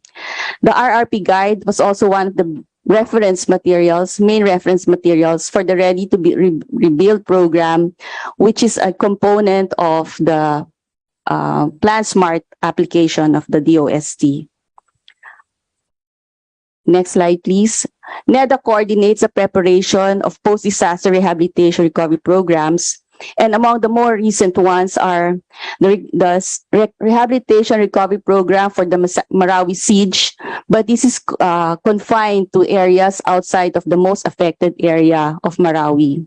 The other one was the Boracay Action Plan under the Interagency Task Force, with NEDA providing the lead in the formulation of the said action plan. Next slide, please. We also lead the formulation of regional rehabilitation recovery programs, the latest of which are those for Typhoon Odette in 2021, Typhoons Quinta, Rolly, and Ulysses in 2020, and the Taal volcano eruption. Next slide, please. I will not go through the major programs of the rehabilitation recovery programs, but these cover generally agriculture and fisheries, social sector. Next slide, please. Infrastructure, business and livelihood, housing and settlement, environment, and other cross-cutting concerns. Next slide, please. Next slide. Next slide. I just summarized it. Next slide, please. Next slide. Next slide. Okay. Let me now go to our policy directions in the interest of time. Disaster risk reduction and resiliency is a main component of the Philippine Development Plan. As we formulate the successor Philippine Development Plan for 2023 to 2028, the overall goal will be economic transformation for a prosperous, inclusive, and resilient society. Among the main strategies for the forthcoming plan include development of technologies that contribute to climate action and those that mitigate and adapt to climate change impacts. Second, updating of the land use plans and incorporate science-based information such as GeoRIS Philippines to inform appropriate disaster mitigation measures, particularly for areas at risk and vulnerable populations. Next slide, please.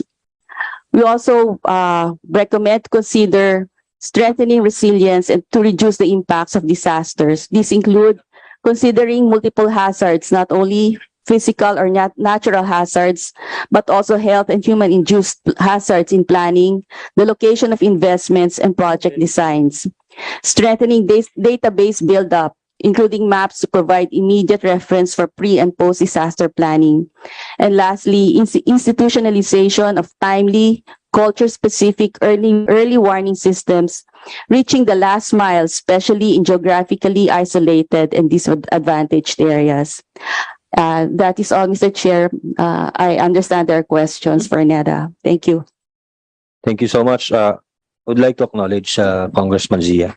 Thank you, Mr. Speaker. For the NEDA, I have few concerns.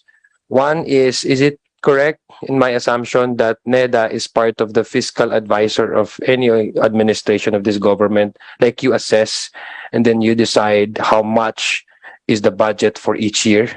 Yes, Mr. Chair, NEDA is a member of the Development Budget Coordinating Committee. Okay. It is a committee under the NEDA board. Oh yeah, okay. So when again going back to Marawi siege, I'm sorry, Mr. Chair, I know I'm already a broken record. I sound like a broken record, but bear with me because for 5 years we've been waiting for the complete rehabilitation. And in 2008, immediately after the Marawi siege, NEDA was part of the assessment, right? For the Greater Marawi plan.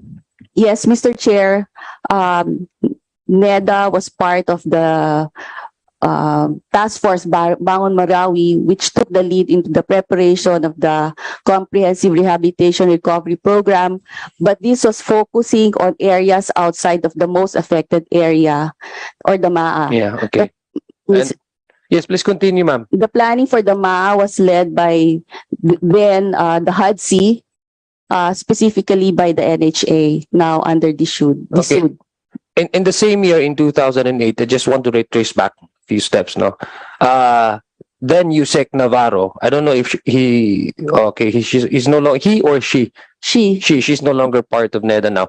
According to her assessment, and she was quoted on this, about 28 billion pesos is needed to repair Marawi City, and that's needed for the rehabilitation of Marawi.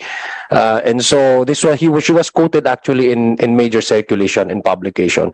Now in 2019 or 19, Mr. Chair, a fraction of the 28 billion pesos was actually lodged to the infrastructure, which is 3.2 billion pesos, if I may correct. No, is it tama po ba yung report na yon, ma'am?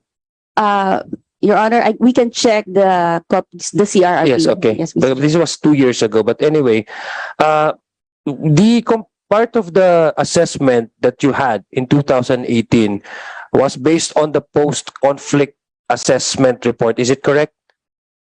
Yes, Mr. Chair, the post-conflict needs assessment, which was led by the OCD. Okay, so which agency in the government did the actual assessment of the damages that was incurred during the siege? Mr. Chair, this was an interagency group led by the Office of Civil Defense. Okay, so immediately after the siege, you took over, or NEDA took part of the assessment for the possible, Mr. Chair, allotment of funding for the rehabilitation. Is it correct? There were two phases, Mr. Chair. With the post-conflict needs assessment, which was led by OCD, and the preparation of the rehabilitation recovery program. Mr. Chair, if you are referring to the programs and projects under the plan, NEDA took the lead in the identification of programs and projects. Yeah, but I believe I was told that you will also be doing a reassessment for Marawi rehabilitation, because, Mr. Chairman, it's getting clear, although not clear enough for me to know exactly what happened in the utilization of the funds. It's getting clearer now, Mr. Chair, that the post-conflict assessment report that was done and made as a basis for the assessment, for the overall assessment in terms of budget, in terms of how much do they need, how long will it take for the rehabilitation, is actually questioned by many, including the LGUs, because when they conducted, Mr. Chair, the assessment, a portion of Marawi was still under siege. So you cannot simply just proceed with the conflict assessment when there is still an ongoing war or conflict. So you don't know exactly how many buildings will be destroyed or are destroyed. So meaning to say the data is wrong. When the data is wrong, everything is wrong. The approach is wrong. So now that NEDA, will you be conducting another assessment again? Is it correct, ma'am? Mr. Chair, this is going to be led by the OCD, by the NDRMC, and this is mandated by the Marawi Compensation Act. How does that? How will it be done? The reassessment. Would you reassess the accomplishment, or would you still include those that are yet to be repaired or yet to be rebuilt? Everything na, ma'am, no? Mr. Chair. Mr. Chair, may I defer to OCD to respond to that? Just to, kasi nagsisignal po si Mr. Chair kanina sa akin, sabi niya, bilis-bilisan mo lang, Zia, kasi, sige, bibilisan ko na lang po, maski mabagal yung mga rehabilitation sa amin, pero bilisan ko na lang po. It's okay. I'd just like to suggest na lang, instead, I will convert na lang my question into a suggestion, perhaps to the OCD and to ma'am, no, NEDA. In your reassessment, please include the damaged properties, because there are still a huge sum of areas in Marawi City that yet to be, walang tubig. Mind you, Mr. Chair, and to all our resource persons, wala pang tubig dyan.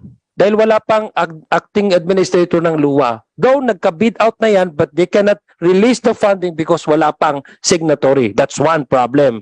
Number two problem is wala pang yung mga cables na hindi pa magamit, gagawa sa ata sila ng transformers dyan or paano, but there is still no power supply.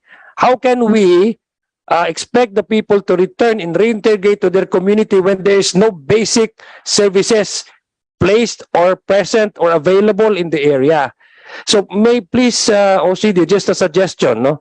When you do the assessment this time, please honest to goodness assessment.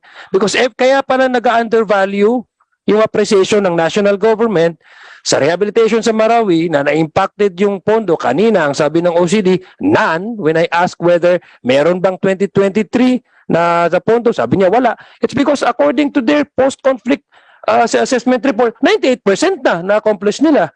So I think you should revisit again, no? Yung process on how you would really do the manual, no? Yung actually going down the area and then do the assessment. And please include all the 24 barangays and include those that have been displaced. Please include them in your assessment. Not only infra or damaged properties, but the people who have felt the burden, no? And the of the war. So please include them and see to it na comprehensive talaga, and to that maganda yung pag-assess. So that is just my suggestion, Mrs. Chair. OCD, please I would comply. like to get a categorical answer from both of our guests. Okay, Will you OCD. do that po, OCD? Yes, sir. Yes. We will include that. We'll be doing the PCNA anyway, sir. Asek, I will hold you to your words. Yes, sir. Okay. Sa NEDA po. Yes, sir. We will participate in the PCNA. Thank you very much po, ma'am. Thank you very much, sir. Thank you very much, Mr. Chair. Pinaiklihan ko na. Thank you po, Mr. Chair. Maraming salamat. Yun, importante naman sinabi mo. So, it's okay. Congressman Rensha, recognize. I would like to support the sentiments of Congressman Adjong, because during the time of Marawi siege, I was then the mayor of Iligan City. That was May 23, 2017, to be exact. And the war stopped on October 26, 2017. I received 116,000 evacuees, 66,000 families displaced person. Hindi po nito, hindi ko magagalit sa mga resource person natin ngayon, pero ang gusto ko lang is ma-address natin ang problema doon. Kaya kung hindi, sigurado talaga ako. I was in the service of the PNP for 30 years and 5 months before ako naging mayor, because this is my first term as congressman. Pag hindi natin ma-address yung problema doon sa ground, sigurado talaga na puputok na naman yung ISIS-inspired Mauti group. Iba yung utak nila eh. Iba yung utak nila dahil yung pamilya na yun, yung Mauti, is mayaman yun. Wala na silang magawa sa pira nila. Yun, nakipag-coordinate sa mga international terrorists. No? So I was also the vice chair of the Peace and Order and Public Safety. Co-chair ako, vice chair ako sa terrorism. So talagang at this time, pagtuunan natin ng pansin. Hindi ko pero sigurado talaga ako because I was born in Lanao del Norte. Alam ko yung mga ugali nila. Pag hindi natin ma-address yung mga gusto nila, dadami yung mga maging kakampi ng ISIS at saka yung Mauti group. When I was the mayor, mabuti na lang palagi akong binibisita ni Presidente. Nabigyan ako ni General Bato ng machine gun, 12 pieces of Nigiv machine gun, and 250 units of shoulder weapon, which is M16, made in Israel. So yun, never nga nakapasok ang Mauti ISIS group sa Iligan City dahil pinasok ko yung borderline ng Marawi City at saka Iligan City. Iligan City is only 39 kilometers away from Marawi City. Descending pa yan. So dapat, kung sa nakita ko kasi nung umakyat ako sa Marawi, parang hindi pa talaga 98% yung doon. No? Hindi ko ginano si Asik Alejandro. Dahil kung tingnan natin doon, kung mag-conduct tayo ng task force na i-account natin yung mga nagawa doon, talagang hindi papalo sa 98%, no? So, kung hindi natin malis, ako, talagang malaking gulo. At saka, alam ko naman na ang mayor ngayon nagkapalit sa akin. I am not underestimating him, pero noong kasagsagan ng gira ng Marawi, he is my congressman. Pag putok ng Marawi, dala niya yung pamilya dito, tapos pumunta sa Europe. Ako ang naiwan. Hindi ako naghingi ng tulong sa congressman namin. Pagkatapos ng gira, October 26, sabi ni Presidente, declare na tapos na ang gira. Pumunta sa ground zero, nagsuot ng blue na may letter S dito, na pula, Superman, nagpa-picture doon. Yan ang totoo. Yan ang totoo talaga. Kong, let me cut you short. Bali, ang gusto mong mangyari is Yung tingnan natin doon, Mr. Chairman, yung assessment talaga doon sa field. lahat ng IDPs. Okay. Yan lang. Sasama ako. Akyat ako doon kung magpag-akyat Can you Yosek Reagan. Sama ako doon, Yosek. gawin mo na lang motion, Yeah. May we request Congressman Rehencia to convert that into formal motion? The assessment, we can also bring in the I would committee like to so that we can... and put it on to motion that this committee will conduct a thorough investigation or assessment the real scenario on the ground of the Marawi rehabilitation. Second. And duly seconded, and the motion is carried. So, would OCD and NEDA would like to respond to that? No more? We agree, Mr. Chair. Yes, sir. For the PCNA, sir, that we are about to conduct, will surely involve and appreciate the support of this committee, sir. Mr. Chair, may I also humbly request NEDA and OCD to communicate with the chairman of the committee so that all members will be appraised on the schedule. If there are available members who are willing to go down with you, then they can do so, Mr. Chair. Thank you very much. Kong. Mr. Chair, Yes. short lang, just would like to, because I heard from the interpolation of our good colleague Kong Adyong regarding Kong Adyong was asking about the budget of OCD for 2023. Sir, pwede mo ma-repeat yun, magkano yung NEP budget natin approved for 2023 ng NDRRMC? Sir, there is in the NEP, sir, there is 30 billion for the NDRIM fund plus the 1 billion for the Marawi compensation. 30 billion. Mr. Chair, may I request that this committee be furnished by their NEP budget, no? Even if this is not the APRO committee, but it's very important that we know, because siyempre disaster is all year round, no? Yes, OCD, please comply. Kasi Thank you. 30 billion yan, narinig natin lahat, 30 billion. 30B. 30B. Mas malaki pa nga yung budget nila kaysa ibang agencies like DOT. Mas malaki pa yung budget nila. So, All right. yun yung natin. Thank you very much, Mr. Chair. Okay, if there's no more concern, let's move on to our next speaker, the Department of Public Works and Highways. I'd like to acknowledge Undersecretary Maximo Carvajal, the Undersecretary for Management and Information Management and Technical Services. Sir. So, Mr. Chairman, please allow our Bureau Director Melvin Navarro to present the DPWH plans and programs. Thank you.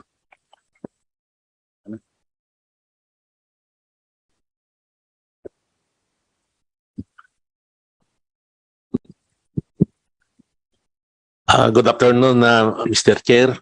I will present a very brief PowerPoint presentation because there are so many discussions already about the disaster. So the outline of the presentation is the World Bank assisted Philippine Seismic Risk Reduction and Resilience Project, which we call PSRRRP. And the number 2 is the construction of DPWH evacuation centers. On the the PSRRP amounting to 300 million is a 5-year World Bank assisted project for the Philippines. And the recipient agency is a DPWH. And the purpose of this project is the safety and seismic resilience of selected public buildings and facilities in Metro Manila. Around 400 buildings will be retrofitted as a preparation or as a mitigation to the big one. Yun ho ang inabangan ho dito. And the capacity, the improvement of the capacity building of the DPWH to prepare for and respond to emergencies. And the components, the next slide, the components of this project, the PSRRP, the component one is the improving of multi-hazard resilience of public buildings and facilities. The component 2 is the improving of emergency preparedness and response of DPWH, which includes the procurement of equipment that will respond to calamities. And the component 3 is the project management, the procurement of consultants, and the component 4 is the contingent emergency response. The contingent emergency response during this 5-year program, in case there will be some disaster, which of course happens every year in the country, we can tap also this component 4 for assistance. So for the PSRRP has already started this year, and the Department of Budget and Management has already released a SARO to cover the loan proceeds requirement for this project for this year, amounting to 1.5, almost around 1.5 billion pesos. So, na-release lang po ito ng last tong early part of July. So, ongoing ho ang pre-procurement activities. And this project is being handled by one of our project management offices, the Special Buildings PMO. So, meron dedicated project management office to handle this project. So, that's all for the PSRRP. And the second presentation is the construction of DPWH evacuation centers. So next slide. Next slide, please. So in the graph, you can see that we have started the construction of evacuation centers from 2016 up to now. And it's a continuing program for the DPWH. And as of now, we have completed already 323 evacuation centers out of the 402. We have completed 323. We still have an ongoing project of 74 and 5 projects are not yet started. And on the next slide, Next slide. You can see that the evacuation centers were done all over the country. No? And it so happened that in Region 5, kasi dito ang pinaka entrance ng Baguio at host of dito volcanoes na very active. We have the most number of evacuation centers, 54. 54, and ang pinakamababa dito, NCR. Kasi NCR wala tayong mapaglagyan na lote na available. So,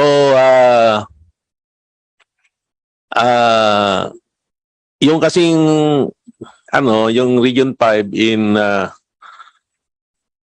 kaya madami kasi 31 evacuation centers were funded by NDRRM. Kasi yung all the rest were funded by our own budget. So continuing ho naman dyan until we have the funds for this. So on the next slide, please. Yan. Next.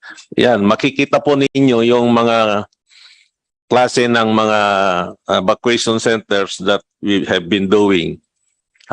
They have varied design, depending on mga location and the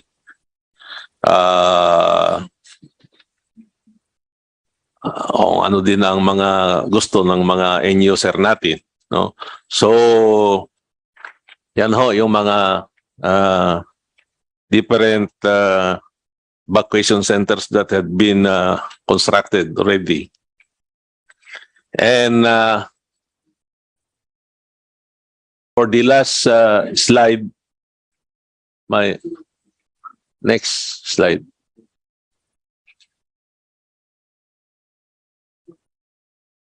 Next. So, ang last slide, kasi dito sa requirement sa mga for the information of the committee, the documentary requirements for the funding and construction of this evacuation center. Number one is the local government unit endorsement. Number two is certification from the Mines and Geoscience Bureau, MGB. Kailangan ho ito ay wala sa hazard zone. Kailangan ay nasa buildable area. Number three is proof of ownership of the lot by the national government. Detailed plan as per approved conceptual design. And 5 is the program of work and detailed unit price analysis. So, ito yung mga requirement na basic requirements namin sa DPWH, but I understand there are other requirements being being required now to be forwarded to us by I think the OCD is also trying to have more requirements to improve our design. No? So that's all, Mr. Chair, and thank you very Thank you so much, DPWH. Anyone wishes to ask question? Mr. Chair, Yes, continue. regarding lang sa sa evacuation center, we just like to ask Director, what's your how do you decide where to put the evacuation center? Ano po yung criteria? Regional based, province based? Ano po ang guidelines po ng evacuation center? Sir, aside from the documentary requirements, usually sir, depende rin sa available funds, no? Usually ang pondo namin is distributed sa nationwide, pero pag kulang ang pondo, doon lang sir sa mga most recently most recent at saka yung palaging dinadaanan ng calamities. Pero may target po kami ngayon na at least bawat province po ay malagyan natin ng evacuation center. Yeah, because I heard from my RD sa DPWH in Caraga na it was on a regional based guideline. So, ang concern namin, especially kami mga island-based provinces, ako hindi province, district nga, si chairman is island-based province. Sana po yung guideline will be aligned doon sa mga disaster-prone areas. Not on, kasi with due respect po kay Governor Dale, Kong Dale, sa Agusa Norte, no, na land-based sila. So, yung mga island-based, yun ang mahirap pag may disaster kasi magiging isolated po yun. So, yun lang po yung comment ko doon sa Hopefully, Mr. Chair, we can invite DPWH Secretary Bunuan to modify yung guidelines, then align it to more disaster-prone provinces or areas. Yun lang po. Thank you, Mr. Chair. DPWH, please take note of the comment of the congressman. Yes, Do you want Mr. to Chair. add something? Yes, go ahead, sir. Actually, sir, the guidelines is under review. Kaya nga po isisingit namin yung at least dapat sa mga one evacuation center per province, and lalong-lalo na nga po yung sinabi ni Congressman na dapat yung mga island, lalo na yung island provinces ay talagang dapat mabigyan ng priority. So we'll provide po the committee on pagka po na-finalize na namin yung guidelines, yung bagong guidelines. Okay, maraming salamat po. Let's move forward to the next presenter. We'd like to ask the presenter to just shorten a little bit. The National Housing Authority, represented by Acting Division Manager, Mr. Antonio Mercader III. Go ahead, sir. Good afternoon, sirs, madams. On behalf of our General Manager, GM Joe Bentay, magandang hapon po. We'd like to present to you our show and tell for this afternoon. Our presentation is divided into three. The first one is the NHA plans and programs for disaster resilience. The second one is our updated site selection guidelines, house design, resilient house designs, and housing models. And the last one po is our training on DRRM and environmental protection program in Region 5. Next slide, please. Okay, we have two programs, major programs for disasters that relates to disaster resilience, Mr. Chair. The first is our housing program for calamity victims. This is for permanent housing po in safe areas. It responds to the housing needs of low and marginal income and or ISFs affected by calamities. The next two slides shows po our programs for the past calamities, Mr. Chair. Next slide, please. Okay, next slide, please. Our second program, sir, is the Emergency Housing Assistance Program, or EHAP. If DSWD has ESA, NHA has EHAP. We used to have HOMA, which is the Housing Materials Assistance. In 2019, sir, we changed it to EHAP. This is a cash-based assistance, depending on the damage assessment by the LGUs. A minimum of 5,000 up to a maximum of 30,000 pesos is given to family beneficiaries, sir. In 2021, after the impact of Typhoon Odette, special EHAP funds po by virtue of Presidential Directive 2021-074 we directly downloaded special app funds to provincial government units and HUCs, ICCs, a total of 487.5 million pesos po were downloaded, benefiting 97,500 families. This is the first time, I think, sir, that NHA did that. Next slide, please. For the earthquake victims in Luzon, sir, well, we provided cash assistance last August 11 to 388 families at 20,000 each, 26,280 families at 10,000 each, for a total of 270 million total cash assistance. Next slide, please. This slide shows po our 2022 target completions by program. For calamity victims, housing program for calamity victims po, 15 billion was allotted for the completion of 35,568 units across 204 projects. Next slide, please. This slide shows po that the projects included in that will be completed in 2022. For 2023, next slide, please. Of our cash requirement of 70 billion pesos, only 2 billion pesos was allotted to NHA, Mr. Chair. Of the 2 billion, 1 billion will go to our Mandamos program and 1 billion to our housing program for calamity victims. Next slide, please. That means all these projects, our 371 projects, will have to see if they will get a share of the pie for 2023, Mr. Chair.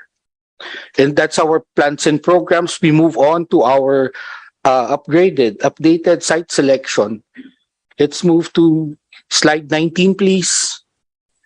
So our guiding criteria for site selection, it must be outside high risk to hazard and protected areas, and should be in residential in classification. If without CLUP, site should be approved for housing development purposes by the concerned LGU. Mr. Chair, we've shared this document to you. Yes po. Next slide, please. For site selection, these are the tools and references po that we look at. Next slide, please. For site suitability, we'd like to emphasize soil characteristics must conform to the suitability standards specified for construction and development by the MGBDNR to avoid hazards. Next slide, please. In site suitability also, we now use mapping or NRGIS system, Mr. Chair. And we've developed NHA GIS also. Next slide, please. Okay, in terms of housing development, we'd like to show to you, Mr. Chair, the new parameters of our housing design. Next slide, please. Our new housing design. Next slide, please. Slide 29, please. Our new housing design now features a wind load of 250 kilometers per hour, zone 4 seismic zone factor, seismic source type B, it's up to magnitude 7, concrete strength 3000 psi, soil bearing capacity 96 kPa, and the structural code NSCP 2015. The next slide shows po is a sample of our 22 square meter disaster resilient model house. It features po J-bolted GI roofing sheets, purlins on inclined reinforced concrete beams, typhoon shutters, and increasing the following structural design, reinforcing steel bars, beam width, and column width. Slide 31 shows the details of the roofing, which I'm sure everybody will appreciate. And then slide 32 po shows structural specifications. Slide 33 does the same. Slide 34, just the same din po. It shows po, what's interesting is in slide 35, in other details, the jam details, if you can see po the typhoon shutters, it doesn't have concrete, what do you call it, slabs? Yeah, it doesn't have the support on the side, but it does have double reinforced around openings. Yeah, double bars po siya. Okay, and then yung typhoon shutters po is a new feature of our design. Next slide, please. So we'd like to show, well, this slide po shows us that for our ISF row housing, it comes now in 3 models, the 26, 28.4, and the 33 square meter row houses, the 33 with loft. And then our single detached is at 24 square meters, single attached. The duplex is 30 square meters. And we also have housing models for evacuation centers, halfway houses, and transitional shelters for orphaned, unaccompanied, separated children. Unfortunately po, we don't have funding to build the community facilities yet, Mr. Chair. So we'll just leave it to the chairman and the members of the committee to peruse po the rest of the designs. I'm sure you appreciate it po. We move po to, yeah. We move po to slide 53. Thank you po. We done? Malapit na po, sir. Sorry. Opo. This is an approved permanent evacuation center. Sir, we converted our multi-purpose covered courts into an evacuation center. Next slide, please. So what we did was put buildings around the basketball courts, basically, and turned it into a community center, multi-purpose permanent evacuation center. Slide 55, please. Next slide, please. Ayan po. The footing, this is a 1,445 square meter footprint building. Okay. We also have designs, next slide please, for halfway houses. Next slide please. We just like to emphasize that the municipality of Northern Samar and Leyte have requested the said halfway houses models for Barangay Poblacion del Norte, Lapinig, Northern Samar, 5-story model. Ganon din po sa Barangay Santo Niño, Loang, Northern Samar, Barangay Burabod, Gamay, Northern Samar. Only Barangay Kabuyanan, Tanawan, Leyte requested for a 3-story model. Unfortunately po, we don't have funds to implement this, Mr. Chair. The halfway houses has a wind load of 350 kilometers per hour, wind load, seismic zone factor 4, so seismic source type A up to magnitude 8.4, concrete strength of 4,000 PSI, soil bearing capacity of 150 kPa. The rest of the show and tell, Mr. Chair, are designs, the various designs for our halfway houses.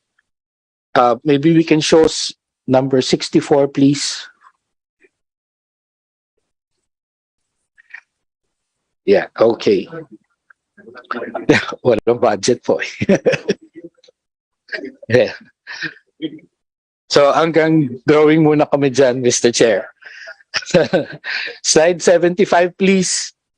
So the last 2 slides, Mr. Chair, is on our conduct of basic training. We'd like to share with the committee that we are doing basic training on disaster risk reduction and management. And at NHA, we have the Calamity Operations Project Engagement Team. Next slide, please. So what we do is we orient our beneficiaries, and then we we create these teams po for DRRM purposes. Slide 81, please. So our environmental protection program, urban gardening. Next slide, please. This is in Region 5. We integrated this with our gender and development program, Mr. Chair.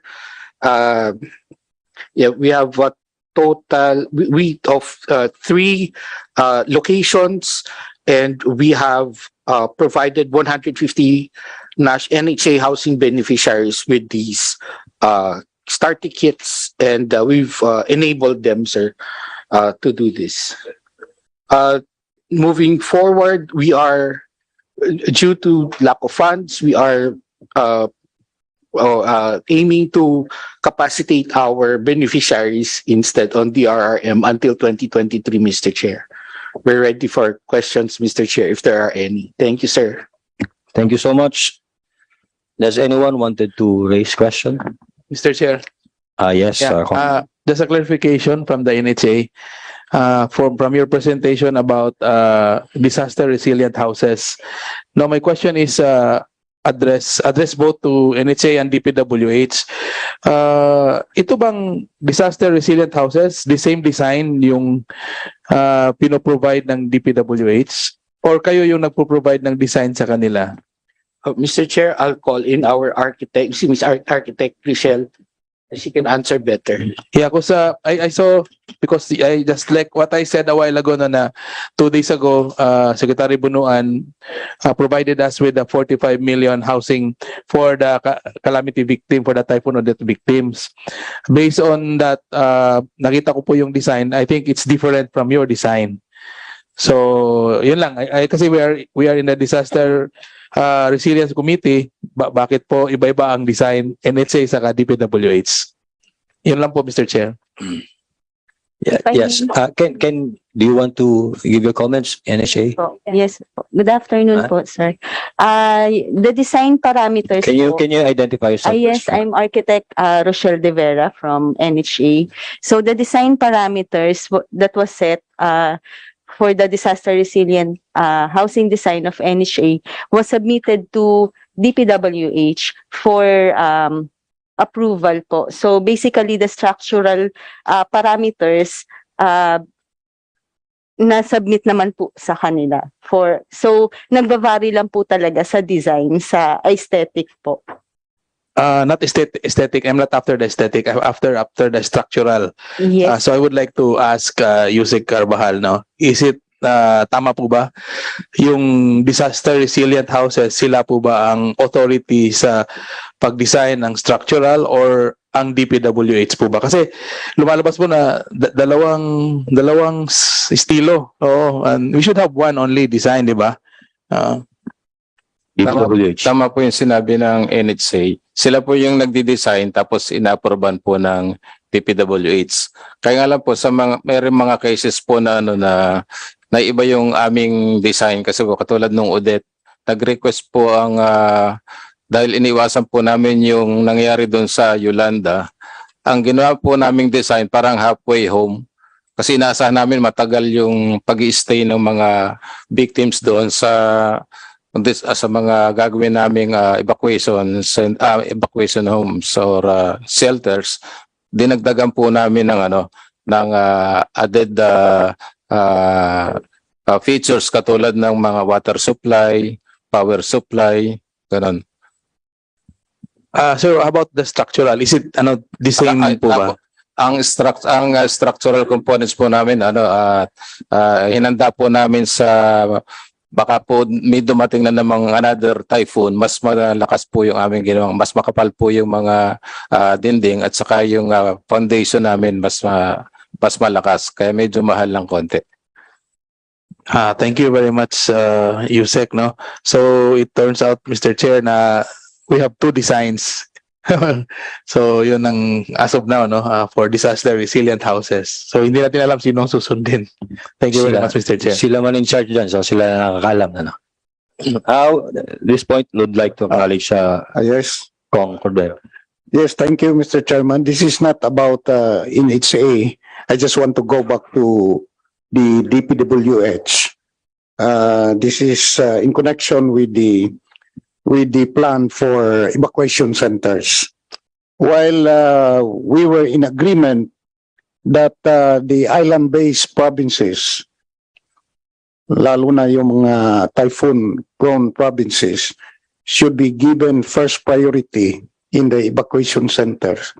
I just would like also to suggest that we in the province of Agusan del Norte, although we are not an island province, we are a land-based province, we are also flood-prone province, considering that we host two major bodies of water, Agusan River and Lake Mainit. So I think you have also to consider provinces which are flood-prone after the typhoon-prone provinces. Thank you, Mr. Chairman. DPWH, like to react with that? We agree po sa comment ni Honorable Congressman. Kaya nga po meron po kaming ongoing review po ngayon ng mga guidelines namin, and we will come up with new guidelines for the coming years. So, thank you po. Okay. Yes, Are you Mr. contented, Chairman. huh? Yeah, thank you, Mr. All right. Chairman. Anyone? Mr. Chairman, mukhang wala na yatang Actually, wala na po magpe-present, pero meron, andito po ang, ano yun, DOH and, kung may magtatanong na lang sa kanila, pero wala daw silang ipipresent. Yes. Kung wala na po kayo tatanong, we have set aside time for an open forum to discuss other matters. Kung wala na po, Mr. Chairman. I want to hear a motion.